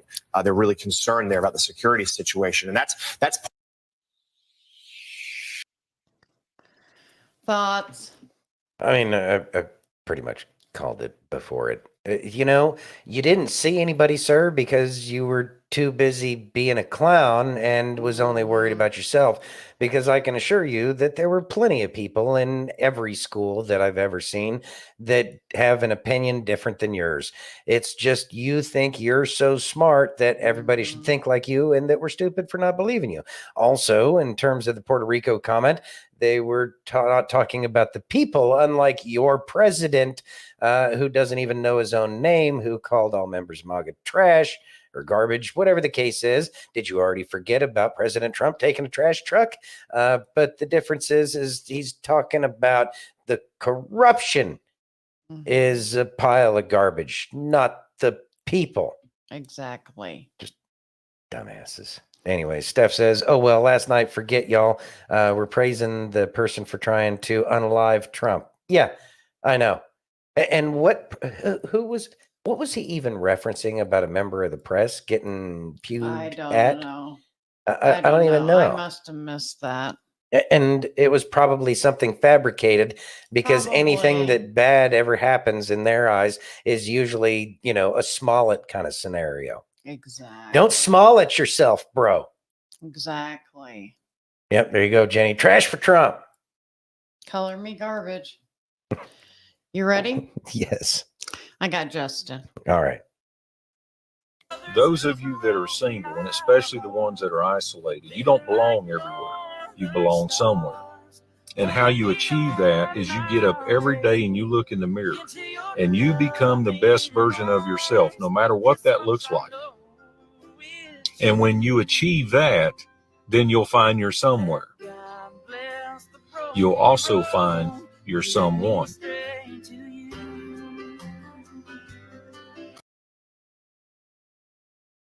Thoughts? Be yourself. Mhm. It's really that simple. Be yourself. And if you don't know who you are, then figure out who you are. It's that authenticity that everybody's, attracted to in one way, form, fashion, or another. And when we're inauthentic, then that really means that we don't love ourselves if we're not being authentic. And so we must be authentic with ourselves. And then it's easier for everybody to love you, especially when you love yourself first. And that can be one of the most difficult journeys that we go on, is trying to learn to love ourselves again. And I don't mean just, yeah, I love me, I'm a good person, blah, blah, blah, blah. Yeah, yeah, yeah. No, I'm talking about like really love yourself and who you are, and recognize the strength of that you do have, because of all of the challenges that you've made it through. You have made it through 100% of the challenges that have come against you your entire life. And so you need to take a step back and make sure that you recognize, you know what? I'm kind of a badass in my own way. Because I know that a lot of people would have crumbled if they had to go through the stuff that I had to go through. And if you're not telling yourself that very statement of a lot of people would crumble, then really you're not giving yourself enough credit. Everybody goes through challenges. Everybody's challenges are different. Love yourself, because you are a spiritual warrior, because you are still standing at the end of all of these attacks against who you are. And loving yourself is how you get that authenticity, and have faith and confidence. Have faith and confidence in yourself that you're going to continue to make it through all of the challenges that come up against you. Yeah, I mean, that's where it starts. Love yourselves first. Exactly. And says, I'm the epitome of authenticity. That's amazing. You ready? Yes. Could you please read that? Here's the Trump ad. NBC was forced to air for free after the SNL snub. Ready? Yes. Hello to our great sports fans, and I hope you're having a fantastic time. We're 2 days away from the most important election in the history of our country. We've got to save our country, and it needs saving. It's in very bad shape. The worst economic numbers in generations were just announced 2 days ago. We're losing jobs. We're losing everything, including viability. We're going to end up in a depression based on what's been happening. We've never seen anything like it, at least for the last 40 years. We have to straighten out our country. We have to close our borders. We have to lower our taxes. We have to get rid of inflation, and we're going to do it. Just remember, Kamala and her friends broke it. I'll fix it. Most important election in the history of our country. Go and vote.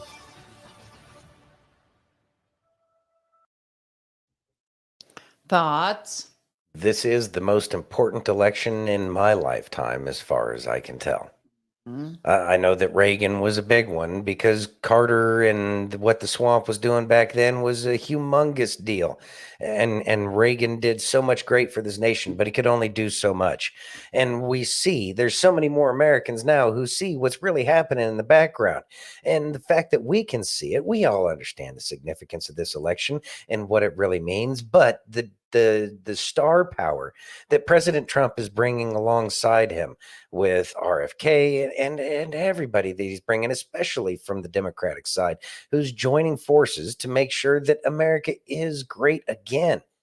And the only way we can be great is by dealing winning this election, dealing them a loss, the Democrats a loss, because they're the ones taking us down.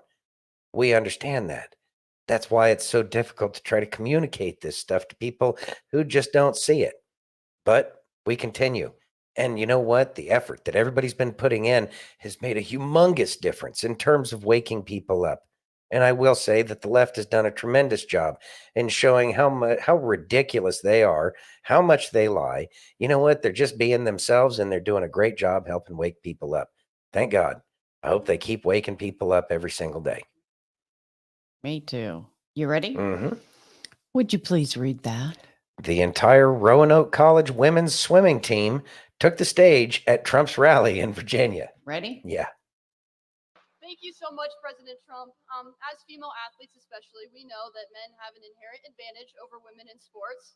And due to current policies, though, men are competing against women of all ages in all sports. Joe Biden and Kamala Harris have advocated for and pushed for this anti-woman sex-based discrimination to continue all over this country. And point blank, it's unfair. So I would like to thank you, President Trump, for standing with women and promising to protect the rights of all of us.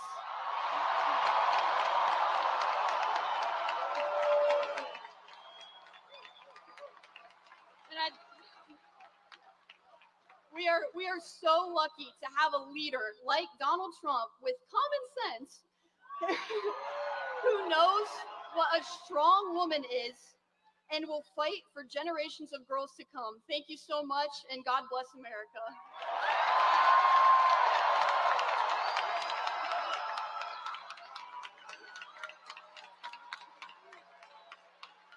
What a good job. Thank you, Lily. How about if we introduce each member of the team? Lily, can we do that? Come on up here. Just say your name. So I'm Lily Mullins. There we go. I'm Kate Pearson. I'm Katie Blankenship. I'm Juliana Morrow. I'm Hallie Shart. I'm Susanna Price. And I'm Carter Satterfield.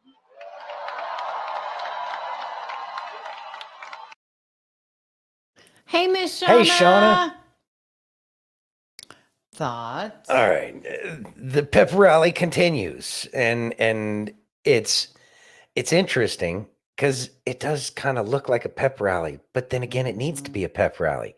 It needs to be a pep rally for America, because apparently we forgot what the hell women were, and we have to educate people that men, despite whatever kind of hormone, whatever it is they're taking, will always have an advantage over biological females, women, right? Wild, crazy, but these are the truths that we see, and we have to have this conversation. As ridiculous of a conversation it is, it's where we're at today. But I'm grateful that we do have somebody who's running for president who's willing to actually stand up for biology. Yeah. And you know what? It's kind of neat to see that the students really feel that, or the athletes feel that way as well. Because really, in the end, sports it's not the most important thing in the world, but it is a very, very important aspect of any country. To be athletic in general is an important aspect for the people of a land. It's something that goes towards the health, and that health is something. And if we start mixing and matching unhealthy people with healthy people, it's going to make it's going to make the healthy people not want to communicate or not want to participate in their sport anymore. And that unhealthiness is a mental unhealthiness. It even says so, gender dysphoria. It's right there in the name. It's a dysphoria. And they're in a spot where they don't belong. And so these women or young women or girls, I don't know, the college, right? College. Yeah, college. Okay, so these young women, they are at the pinnacle of swimming, really, in the end, outside of the Olympics, but they might be Olympic hopefuls. And so if we're just going to put biological males in their sports, why even have a women's category? Just say weak ass, used to be men category. Ridiculous. Mike says, this time change is killing me. Oh, this time change is killing me. It feels like it's midnight. Brother, you telling me, man, this has been, and this is supposed to be the easy one where we get an extra hour of sleep at night. Oh, God, President Trump, please change the damn time when you get into office. I'm so sick and tired of this. I agree with you, and I Exhausted. hate the time change. It's unnatural. Well, it's the old Native American saying, cutting off one end of the blanket to sew it on the other doesn't make the blanket any longer. Exactly. Girlfriend, you better get your butt up and vote.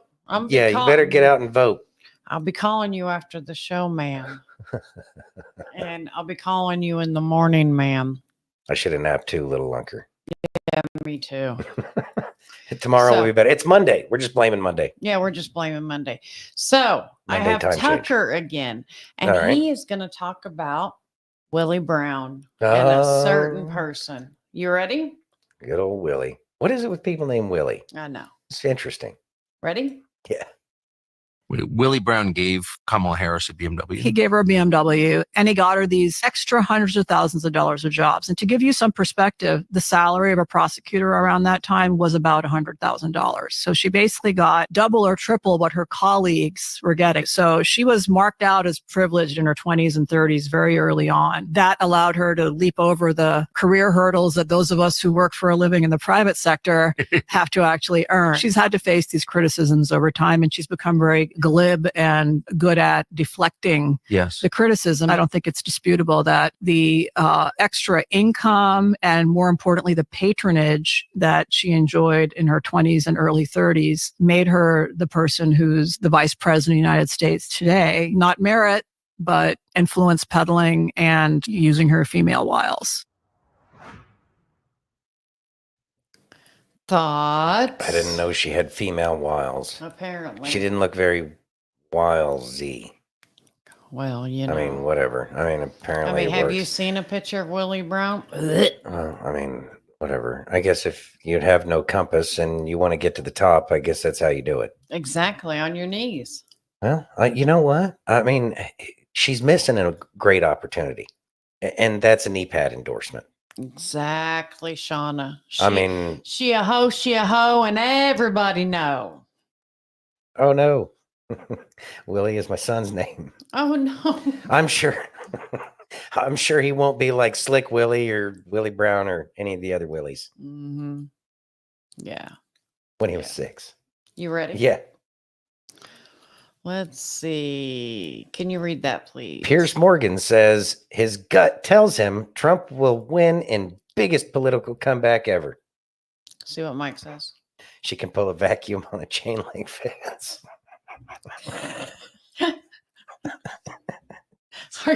Let's go. You ready? Yes. Out stateside in my studio, I took him out of probably a very important meeting with probably his favorite couple of drinks. Is Piers Morgan. Pierce, great to see you. Great to see you, Brian. Fantastic. You remain the only man who can get me out on a Saturday night onto television rather than some fancy restaurant. Thank you. It's at the top of my resume. Where do you see, as just being here a week, you went to the MSG rally. Very curious where you see it. Look, I think it's fascinating. It's electrifying, right? The whole world is watching this election. I remember a period about 5 months ago when everyone feared it might be the most boring race in history. 2 old guys duking it out again. How wrong were we? We've had 2 assassination attempts. We've had Trump in a garbage truck, Trump in McDonald's, like you said. We've had Joe Biden getting assassinated politically by his own party and replaced by Kamala Harris, and so on. And now it's like on a knife edge, isn't it? I mean, you look at all these swing states, and really, you can't call any of them with any great authority. You know, tonight there's an outlier poll about Iowa that shows maybe Harris is up there. I don't believe that. It was 15 points. Trump was up. Yeah. And now it just had the Des Moines Register put her up. That doesn't seem right. And there's another poll in Iowa which has Trump heavily ahead. Look, my gut feeling, and I had this in 2016, and when I was saying it and writing it in 2016, people were laughing at me. But I kept saying, I'm getting a feeling that the Trump train is steaming to victory. I get that feeling again now. I've been in LA, I've been in New York. I'm getting a lot of people who did not vote Trump last time, but who are prepared this time, even if they don't like him, they're prepared to vote for him this time to stop Kamala Harris becoming president. I'm going on my gut, and I'm feeling he could actually end up winning quite big. And Pierce, you're not new to the Trump train. I mean, you guys have sparred together. You and Trump, you've been friends for a while, but you also disagree to each other's face, which is relatively unique. But this is what you said to us a short time ago about what you thought, if Trump could come out and win, what it would mean. Watch. It is one of the great comebacks in political history. And I read a column for The Sun in London this week, likening it to when Sinatra was thrown to the wolves in the late 40s, thought his career was over, all done and dusted. And then, boom, he comes back from here to eternity. He wins an Oscar for Best Supporting Actor, and his career becomes one of the most iconic in the history of American celebrity show business. Donald Trump is on the verge of pulling off a similar comeback. You're not backing up the comments. Well, I think the word Nostradamus should be used there, shouldn't it? I think I would compare it actually to what happened with Tiger Woods in golf. Tiger Woods was finished. He was number 1,100 in the world. Everyone was writing him off. The golf world, the celebrity world, he was done, toast, finished, kaput. And what happened? Tiger Woods didn't get the memo. And he fought back and he won the Masters in 2019, greatest comeback in the history of sport. If Trump pulls this off, and it is obviously incredibly close, but I think he will pull this off. And if he does, it is the greatest comeback in the history of politics. He becomes the Tiger Woods of politics. And it would be an extraordinary thing. We can remember, can't we? Start of 2022, it was over. You know, Ron DeSantis was surging away in the polls for the Republican nominee, and Trump was gone, done. Look at him now. It's incredible. He was by himself in Mar-a-Lago, and now he's got a better team around than ever before. The other question I had, only you can answer, is what's the rest of the world think about him as a leader? Because we keep hearing that the rest of the world didn't like him. But I talked to the president of Poland, loves the guy. And then I talked to Prime Minister Boris Johnson this week. I said, honestly, he's got a book out. He really likes you. You have the very similar accent. This is what he said about Trump as a global leader that he saw. I had a good relationship with him. With Donald Trump? Yeah. And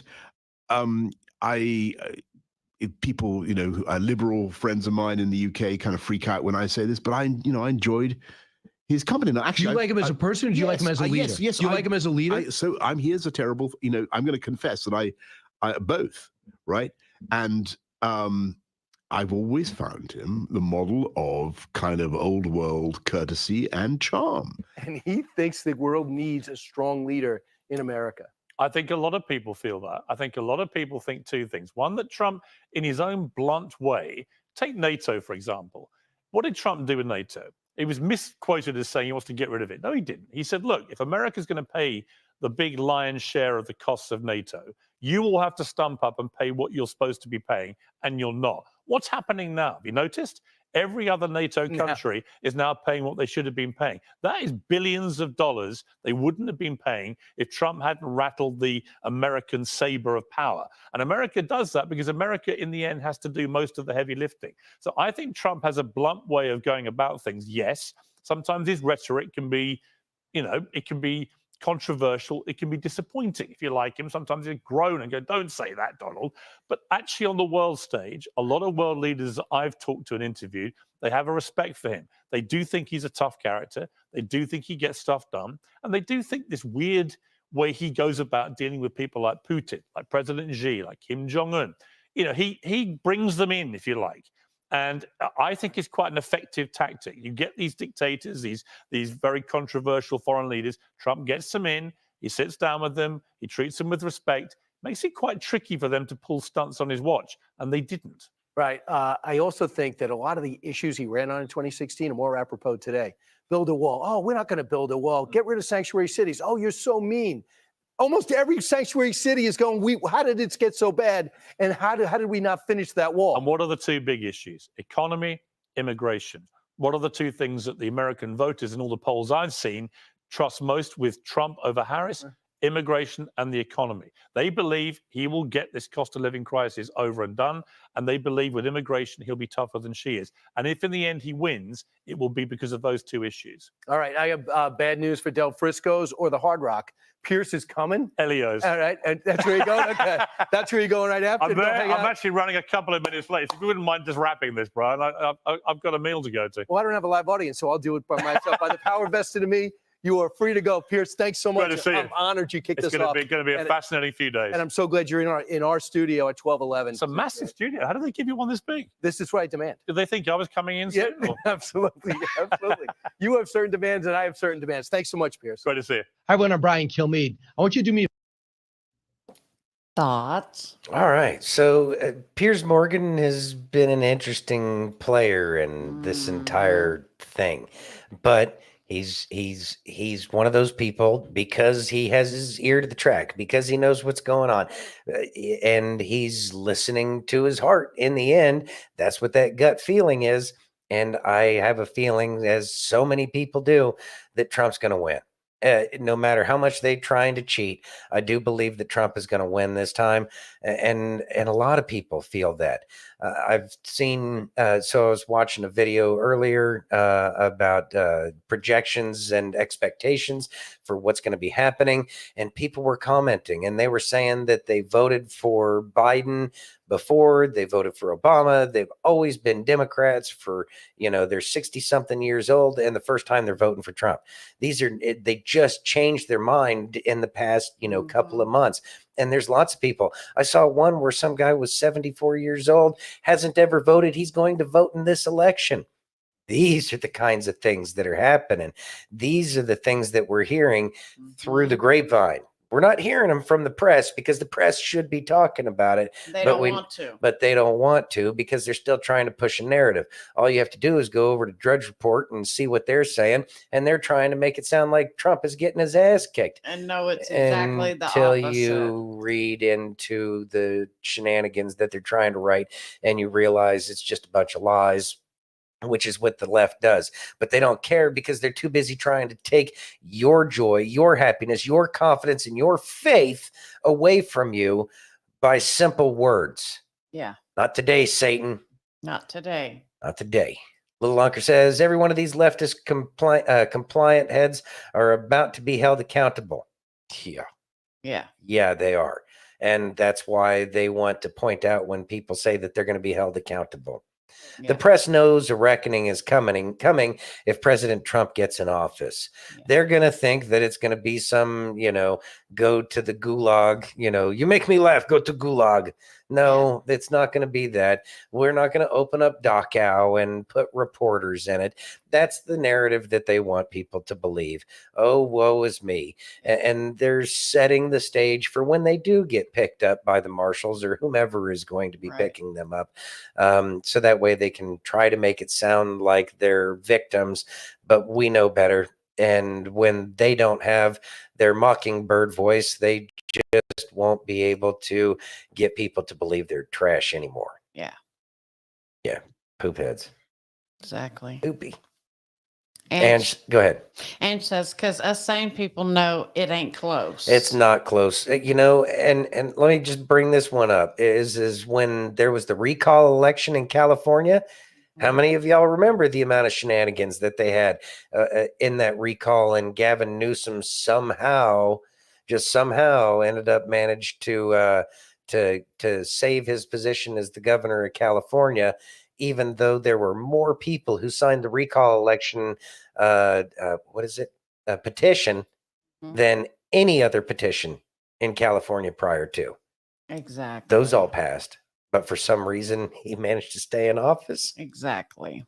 You ready? Yeah. Can you read that, please? Nicole Shanahan drops an epic Unity Dream Team campaign ad. She's RFK's former running mate. You ready? Nice. Yes. What will we do with this moment? How will we be remembered? Look at the opportunities before us. This election really isn't about the left versus the right. It's about we, the people, choosing our government and the choice between freedom versus tyranny. Nobody has a chronic disease burden like we have. Why are we allowing this to happen to our children? ultimately, the only thing that will save our country is if we choose to love our kids more than we hate each other. What is going on here is deeper than politics. It is deeply spiritual. We are being called to rise above the hatred and the fear and the evil. We need to remember above and beyond that we must love our neighbors, that we must treat other people as we hope to be treated. You want to be a rebel? You want to be a hippie? You want to stick it to the man? Show up on your college campus and try calling yourself a conservative. America is going to reach heights that it has never seen before. The future is going to be amazing.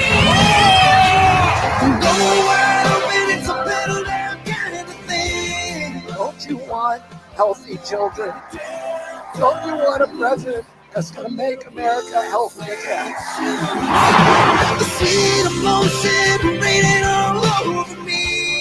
I come to you today as a former Democrat. I will be a first-time Trump voter tonight.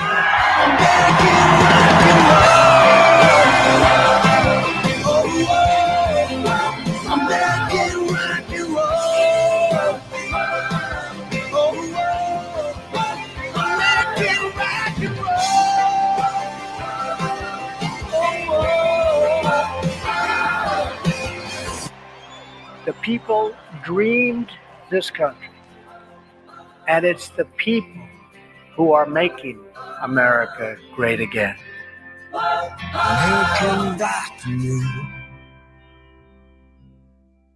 Wow. Yeah. Very powerful ad. That was awesome. Thoughts? And I love the statement that basically we need to love our kids more than we have hate for the people on the other side. It's the love for what we're trying to create for our children. It's the love for our children's future that we use love instead of hate. It's just something we wish we could get the other side to understand, that the future is more important than our own egos. And the only way that we're going to get past this is to cross party lines. And the fact that parties are crossing lines, if Trump was on the Democratic Party side, I would be voting Democrat. Yeah, But he's not. exactly. But that's because the Democratic Party left all those people. Exactly. I agree. Yes. Ange. Exactly, Ange. I want healthy people from 1 to 101. Yeah. Well, 120. Yep. Yeah. Exactly. You ready? Yes. Could you please read that? Trump PAC ad calls on us to get out and vote. Ready? Damn it, y'all get out there and vote and get other people to vote. Shauna. You ready? Yes. Think about all they've done to Donald Trump. First, it was hoaxes, witch hunts, and impeachments.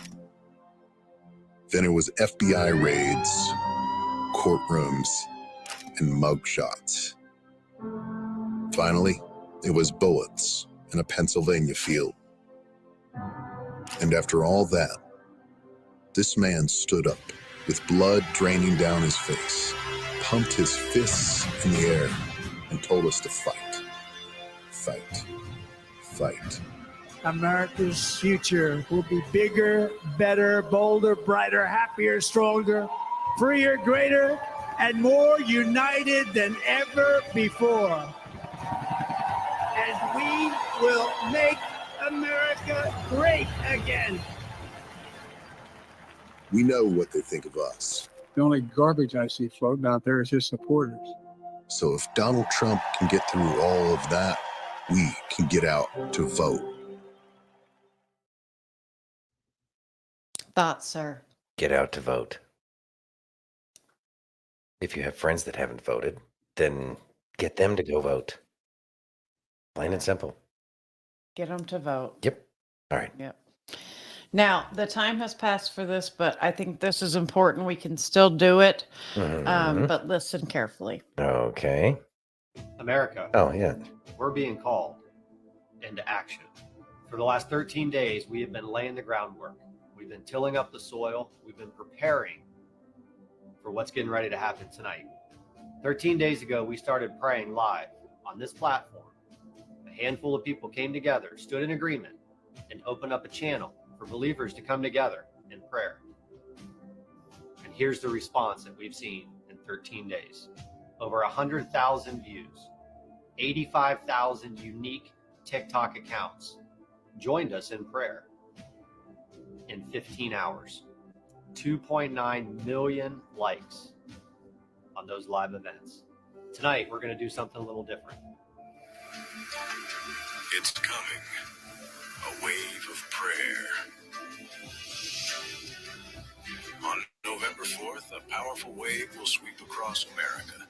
A wave not of fear, but of faith. The Great American Prayer Event invites you to stand with millions as we seek divine guidance for our nation. At 6 p.m. in every state, we will raise our voices together, creating an unstoppable wave of prayer that will roll across our land. Join us in unity. Join us in hope. Join us in prayer. Tonight, we're going to be shifting from 9:30 to 6 p.m. We'll be opening up the live channel on this account at 6 p.m. Eastern Time. Now, you may not be able to find me just floating through the lives. You're going to have to search. So make sure you come looking for my @PatriotDad EV 2.0 account. When you see my profile picture flashing, that means we're live. Join us tonight, 6 p.m. Eastern, with millions of Christians across this country standing in agreement, declaring and decreeing victory tomorrow. There you go. So, everyone, when the show ends tonight, please let's say a prayer. If you don't already. But yeah, definitely. This is the time for us to be deep in prayer. And if you Yes. choose to fast, probably a good time to fast as well. Yeah. These are the times that we need to put all of our faith in our Creator. And these are the things that He asks us to do, is to pray and fast. And so let us make sure that we are doing what He wants us to do. Because in the end, we are asking for His divine providence. We are asking for His deliverance. And we are asking for His hand to guide this nation. Yeah. So let us do the things that we need to do and stay in that state of prayer for our nation and the world as we move forward. Absolutely. You don't have to make a big hubbub about it. You don't have to, make sure it's in the middle of the, town square. Not necessary. It's not about a show. Yeah. It's about what's really going on in your heart. Yep. You ready? Yes, ma'am.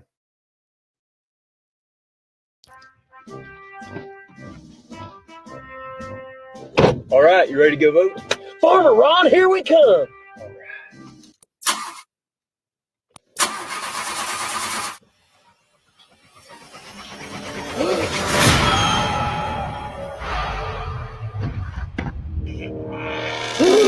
Blue hair! He's trying to deter us from voting. The polls close in 10 minutes. What would George Washington do? Hey, fellas, I didn't let the redcoat stop me from freedom, so you shouldn't let a blue hair stop you. You're right. Let's do this the old school way. I'll hold them off as long as I can so you boys can get going. All right.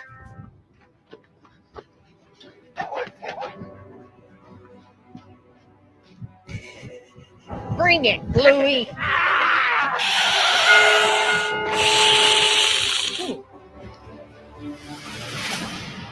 No! Caper, we gotta go. He's been dead for 200 years. Come on. Yeah. He's a bad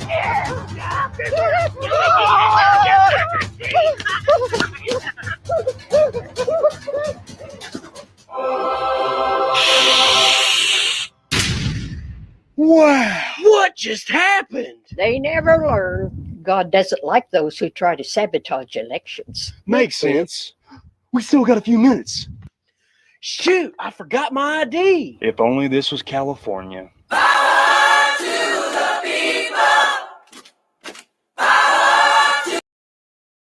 Nobody will ever deprive the American people of the right to vote except the American people themselves. And the only way they could do this is by not voting. Franklin D. Roosevelt.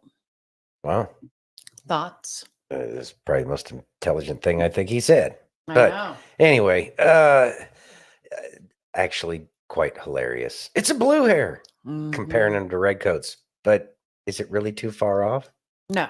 I mean, weren't those who loved the crown of the same opinion of the people who are in love of the crown that we don't have? Exactly. It's interesting. They still Mhm. haven't learned. No, they haven't. Can't fix stupid. No, you can't. You ready? Yeah. I got Preston. All right. As we come to a close in this presidential campaign, let's talk about what would cause President Trump to lose on Tuesday and create a landslide win for Kamala Harris. We have to first acknowledge and admire the fact that Republicans have shown up in droves for early in person. In fact, it is 40-40 split between both parties across the country as we stand today. What I worry about is that those who have not yet cast their vote will sit at home on Tuesday believing that early in person is enough to carry us to the victory line, when it absolutely doesn't even bring us close. It has been absolutely beautiful to watch the turnout from the Republican Party and embracing early in-person voting. It has been absolutely terrifying for the Harris campaign and Democrats. But it is exceptionally important to remember that this is only the pregame. So early in-person gives us an advantage, but it all comes down to what happens on Tuesday, not Tuesday night. What happens at the polls on Tuesday? The fear for me personally is that Republican voters will see the tremendous turnout we've had in early in-person voting. Therefore, come Tuesday, they won't show up.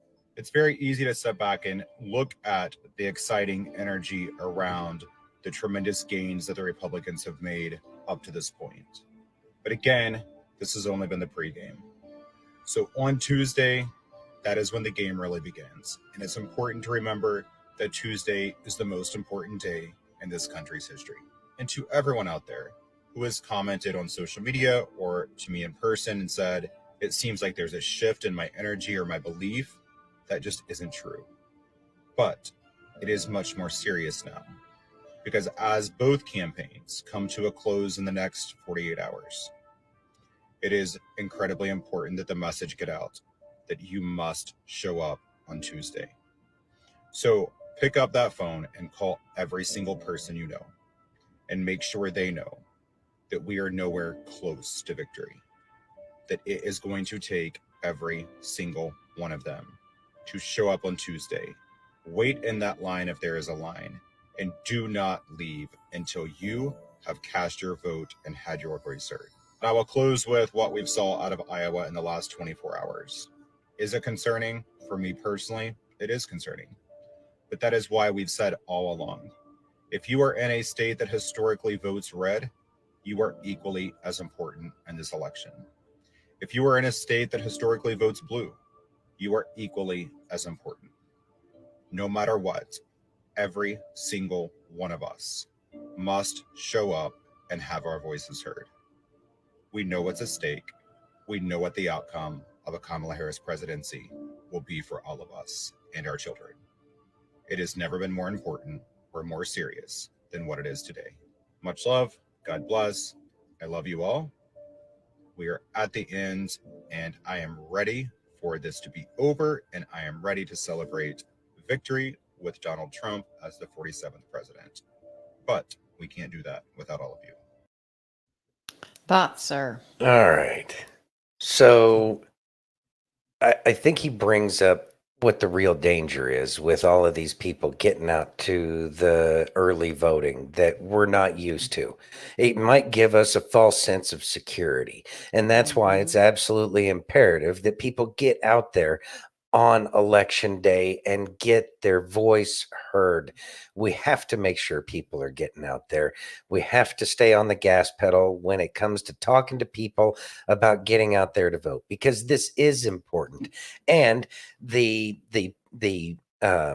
power that Trump wields, as more people get to the polls and they say, this is our guy, it gives him more of that mandate that he wouldn't have if all these people didn't show up. If he just barely wins, then it gives them power back that they really don't have. See, we've been a silent majority for way too long, and some people have definitely been trying to communicate. Lord knows I got a loud mouth and been saying everything that I felt that was important to be said for years and years and years. But not everybody is comfortable with that. Not everybody's feels that that's the way to go about doing things, and that's fine. But if people don't hear that they need to get out and to vote, and that there is still a chance that Kamala can win, that's what is our real fear. And so we have to persevere to the end. A football player doesn't stop at the 5-yard line because he's so far away from everybody else and wait to get tackled. That's exactly what this would be like, is stopping at the 5-yard line. We got to make it all the way through the end zone to make sure that there is no doubt that President Trump won. So make sure that if you haven't voted, that you go vote. And if you know people who haven't voted, try to figure out what exactly it is that's going to make them see and understand, and to take it personally, the importance for them personally to go out to vote. Exactly. Thank you. See what Wendy said? Wendy says, went to the grocery store Saturday morning and saw about 60 cars decorated for Harry Balls in the parking lot. They drove around town that morning, ruined my morning. Don't let that ruin your morning. No. I've seen people drive around Las Vegas, pro-Trump, and talking about the CCP and that we don't want that here. Exactly. Because there is a large Chinese population here in this city, and they got away from that shit for a reason. They know what's going on. So just as much as you see the supporters from the other side, it does not mean that there aren't just as many, if not more, supporters. Yeah. And if you don't see enough supporters for the candidate that you love, then maybe we should figure out how we can be those kinds of supporters. Yep. You ready? But they're really good at community activism because there's a whole degree for that shit. And yeah, that's a real problem. Exactly. Yeah. Let's listen. All right. So how are we supposed to be the salt of the earth? How are we supposed to be any good to anyone, help anyone, if we don't get out there and elicit as much change as we possibly can? Be the boots on the ground, get our hands dirty, influence bills and laws and policies that would benefit this godless society in a biblical way. You know, it just blows my mind. I don't understand how y'all think that it does not matter because the world and its institutions are corrupt. Of course they are. It's been like this since the beginning of time, yet now, for some reason, you think it's some big revelation that we have a fallen and corrupt world. Meanwhile, the unborn are being exterminated in massive numbers. Women and children are being sold into slavery. Our youth are being influenced and manipulated into demonic agendas with the goal of stealing their souls and breaking families apart. We have drug addiction issues, mental health issues, depression, anxiety. People are losing their lives over violent criminal activity daily. And again, this has been happening forever, and you don't think that Jesus should be in politics. We need to fight to bring back God into everything, every facet of every part of our lives, even if little by little over time, because that's exactly how the enemy removed him so effectively. God has given over the political arena to the enemy because y'all don't care enough to have him in it. God does not belong in a box to be excluded from this, but not that. He belongs in it all. Thoughts? One step at a time, friends. One step at a time. And that first step is making sure that President Trump gets back in office, because we know that President Trump's values align with our Christian values. However, we choose to follow our Christian values. President Trump is definitely in alignment with those, more so than anybody that we've seen in a very, very, very long time. And so that's how, is making sure that the right people get put in office. So that way we can have the country back the way it is. They have tried to take God out of absolutely everything that they could. But you know what? Within our Constitution and the Constitution of every state of this union, God is mentioned. And that means that we have rights. Our freedom of religion means that we have rights and that we can talk about God. But in the meantime, what we need to do is we need to get President Trump back in office so we can begin to write the compass, this moral compass of our nation, which has apparently flipped upside down and it's pointing south, and it really sucks. Exactly. A lot of people aren't seeing any signs and I mean, I've only seen one bumper sticker here in Vegas, which is hilarious to me. I've seen a couple. So, I've seen more pro-Trump stickers. And keep in mind, this is Las Vegas. This is supposedly very blue town. Yeah. It's not. But I will say that around town, I've seen a lot more Trump signs than I have Harris signs. I mean, you're going to see them on the front end, the union halls, of course. That's, pretty par for the course. But then again, how many unions have chosen to support Trump? exactly. How many unions have chosen not to choose? Exactly. That is, in and of itself, a choice. Silence is consent. Yep. And they know where the consent goes. Yep. You ready? Yep. You're going to love this. All right. This is a six-pack under the leadership of Kamala Harris. This is a six-pack under the leadership of Donald J. Trump. Let's make America great again. Thoughts? That's funny. That's good. That's good. Yeah, I thought that was awesome. Guess that was kind of, I mean, it was a political ad that kind of looked Yeah. like an ad. Yeah. You ready? I do wish our politicians would be forced to wear patches on their jackets like NASCAR. Mm-hmm. Help me out some. Oh, look, someone found hope. Ah, there you go. Yay. Yay. I got sassy, so earmuffs. Hello, new friend. Thanks for joining. Yes, thank you for joining. You know what? I'm a level with you. I'm ready to close the curtain on the shit show. It's like this. Something's got to give. Or we're going to be like London Bridge, come crashing down. I am so tired. Just tired of being the laughing stock of the world. It don't do no good to give a shit. A bumbling Biden the last couple of years. Oh, admin is like something from Sesame Street. They act like Teen Moo substitute teachers. Alrighty, class. How many syllables are in Kamala? Get with me. Kamala. I'm just so tired of ignorant people. I can't wait till it's all over. I just want him to win. Well, I'll never have to see her face again. That Nick. Have to listen to that laugh again. Ever have to watch her not answer a question. Ever have to watch the media with all its lies. Who am I kidding? They always lie. The way it spins shit, I can only do for Big Mac Daddy. I can quit being gaslit every day. Script for 2024 has been wild, but I'm ready for the book to end. I think we all are. All of America's running on fumes. Hope, a prayer. I just tell y'all that last fuck, it's running thin. It's like cling wrap. I can see through it. We've been fighting like fire in the 8th circle of hell for 4 years. We're all tired of being sick and tired. We're all tired of the bullshit. And I just tell y'all, if this man don't win, I don't know what's going to happen. But I don't know what's going to happen if he does win. Besides going FAFO first. I'm afraid the shit show just getting started. I'm just tired. Fucking tired. Thoughts? Tired. We ain't got time for tired. It may be difficult and it may be tiring. It may be exhausting, but we don't have time for tired. Nope, we're almost there. We're almost there. At the finish line. Until we start to see how things are going to be getting twisted and changed and all that other stuff. I don't think it's going to be the nightmare scenario that we have been kind of, that they have been kind of hinting at for so long. I believe that there's going to be some problems. I believe that they're going to do everything that they can to try to maintain power, because in the end, they know the gravity of what a Trump win means for each and every one of them.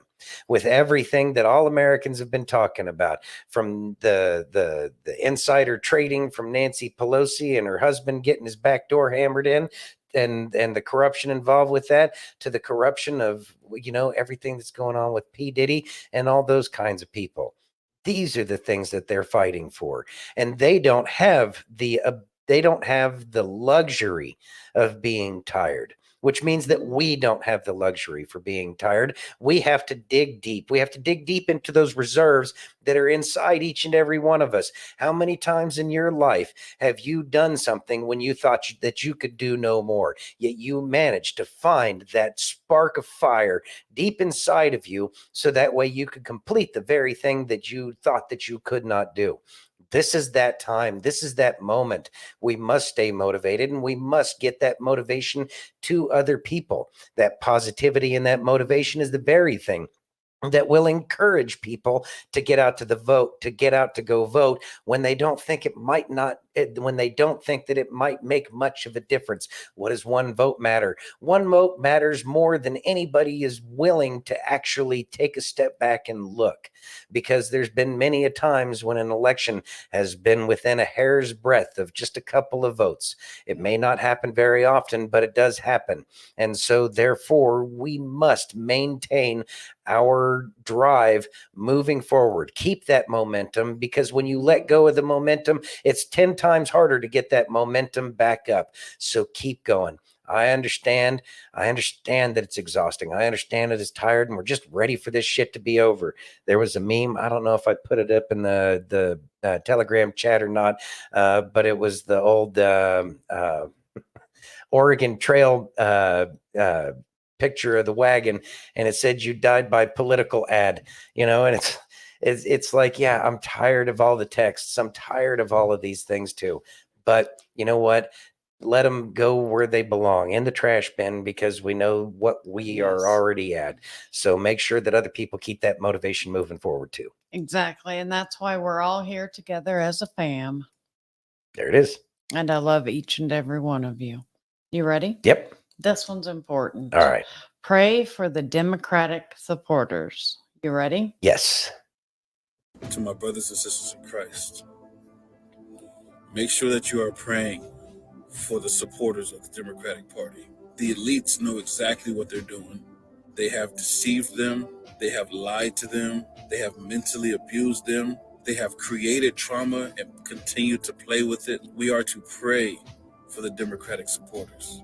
Being deceived at this time is not an automatic sending to hell. God is gracious, and God is here to get all of his children, even those who do not realize that they are his children yet. So let's make sure that we are praying for the Democratic supporters, praying that they are freed from deception, praying that they see the truth of who they are supporting, and that they decide to turn their hearts to Jesus Christ and Jesus Christ alone. At the same time, also make sure that you are praying for people on the Republican side, because not every Republican is a believer in Jesus Christ. Some Republicans are just for America. We need to be seeking Jesus. We need to believe in him. We need to put our faith in him and him alone. So let's take this time and let's pray. We know that chaos is coming either way. That doesn't change the fact that God is using Trump to expose the enemy. But as the enemy gets more and more exposed, you see the rhetoric that they're putting out there. Chaos will ensue. So we need to make sure that our faith is 100% in Jesus Christ, and we need to make sure that we are praying. Pray for the Democratic supporters, pray for the Republican supporters, pray for revival, pray for healing, pray for strength, pray for wisdom and understanding in these times, and pray that God shows mercy on all of our souls. Much love to you. God bless. Thoughts, sir? All right. Now, we've talked about this on more than one occasion, that we have to pray for our enemies. We are advised to do as much. And so therefore we should. And not that they're our enemies. The thing is their supporters aren't our enemies. They're just sadly misguided. Yes. Misguided Very by much so. people with ill intentions who enjoy the fruits of all of our labor. Of course they do. They get rich off of us. And they have those resources to attack the psyche of each and every one of these people that are otherwise very, very brilliant people. Mm-hmm. And so we should pray for them, because they are our kin. They are our brethren. Yes. They are our American brethren. And the American experiment, and good luck trying to prove otherwise, that this is God's country. This is God saying it's actually Jesus's or Yeshua's country, because it's all of us together, and it's based off of love. And the only way we can truly be in a place of love is if we are loving those who hate us. Amen. So we must do our part. And by loving them, the best way we can is to pray for them, and pray that they're able to see the truth sooner rather than later. Yeah. Because I'm tired of later. Yeah. Exactly. You ready? Yeah. She misses her old self, the one who laughed a little louder, lived a little bolder, and didn't let the weight of the world sit so heavy on her shoulders. There was a time when her dreams were bright and her spirit was free. But life has a way of chipping away at that light, doesn't it? Responsibilities pile up, people change, and sometimes she looks in the mirror and wonders where that fearless version of herself went. But deep down, she knows that girl isn't gone. She's just been quiet, waiting for her to pick up the pieces and come back stronger than before. Because here's the thing. It's okay to miss who you used to be, but don't forget how much power you hold now. All those lessons, all those tough days, they've molded you into someone even more resilient, more grounded. That old version of you, she was great, but this new you, she's unstoppable. You're on the verge of a comeback, and when you step back into your light, the world won't know what hit it. If this hits home, drop a 100. So, and says, forgive the God, for they know Forgive them, God, for they know not what they they do. Yep. We are all God's children. Mm-hmm. And yes, I will send this to you. So I picked this one today because I don't know so much that I miss that old person as that I can reminisce about that old girl. Because if I hadn't gone through everything I've gone through, I wouldn't be the person that I am today. And I'm glad for all the changes he's put me through. And I'm glad for everything that has happened. And right now, I know we are all tired, like Sassy said, but we've made it. And we're going to stick together. And we're going to continue to make it. We are absolutely 100% going to get through this together. It makes me happy knowing that I have all of you to turn to. It means the world to me, more than you guys would ever know. I am a very sincere, big-hearted person. And because of everything I've been through, I know that each and every day I get just a little bit better. And we're all going to make it through. And we're all going to make it we're going to make America great again. And we're lucky to have someone like President Trump, who without a doubt, absolutely, positively, not only loves America, but loves each and every one of us and wants only the best for us. So as we go through tomorrow, and I know it's going to be a lot tomorrow, say a prayer and know that everything's going to be okay. And we're going to make it through this. And know Trump's going to win, and we've got this. Seasoning, sir. Very well said. You know, I was listening to that, and the little kid inside of each and every one of us, and I say little kid, young adults, 18 to 20 something, right? How much energy did each and every one of us had at that point? And did each and every one of us have at that point in time? And we feel like we're missing something, but what we really had was a little bit more authenticity, and we didn't let a lot of the things around the world bother us as much. Now, granted, this is exactly what got us into the point where we let our government go on cruise control. And look at what happened. Apparently, the cruise control is broken. So we have to find that energy again. And that energy is still inside each and every one of us. But the problem is that they send all of these things after us. The incessant amount of bills getting ever higher and the salaries getting lower and lower in relation. So that way our purchasing power is bad. And they're putting us up against the ropes in a boxing ring. So that way we just have a hard time trying to fight our way out. Well, you know what? The thing is that they may have backed us into that corner, and we are fighting our way out off of the ropes now. And the thing is we got to keep driving, and we got to keep driving on, so that way we can put them up against the ropes. And as we find that success, as we find our power within inside each and every one of us, what we will see is that we won't feel as tired anymore, and that we will feel like that unstoppable, 20 something that we were once upon a time. It's something that is a part of who we are. Just because we're older doesn't mean that we don't have that energy. Doesn't mean that we don't have any of that. It's just been beaten out of us. It's been beaten out of us because we've been beaten down by a very small group of people who have stolen the country in more ways than we can even imagine right now. But what I will say is that they're losing that power, and we're figuring out who we are. So that perseverance, we do need to continue on, but we do need to make sure that we are staying in that positive mindset. Absolutely. And we will find ourselves again. Remember, The 5th of November. It's coming, folks. It's going to be just the beginning, but it's going to be just fine. It's going to be amazing. And we've got each other to hold on to. So make sure you pray deeply.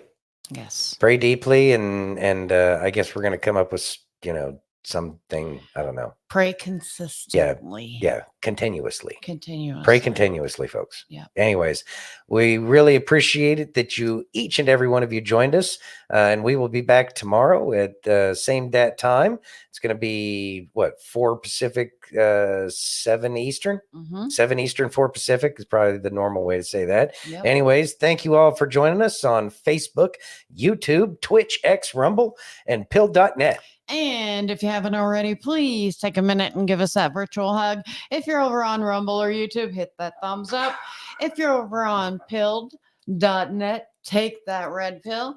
If you're over on X, smash that heart. And if you're on Facebook, you have 7 choices. There you go. Clickety, clickety, folks. Clickety, clickety. All right, everybody. We love you all. Thanks for joining us. Have a great night. Be safe, and God bless each and every one of you.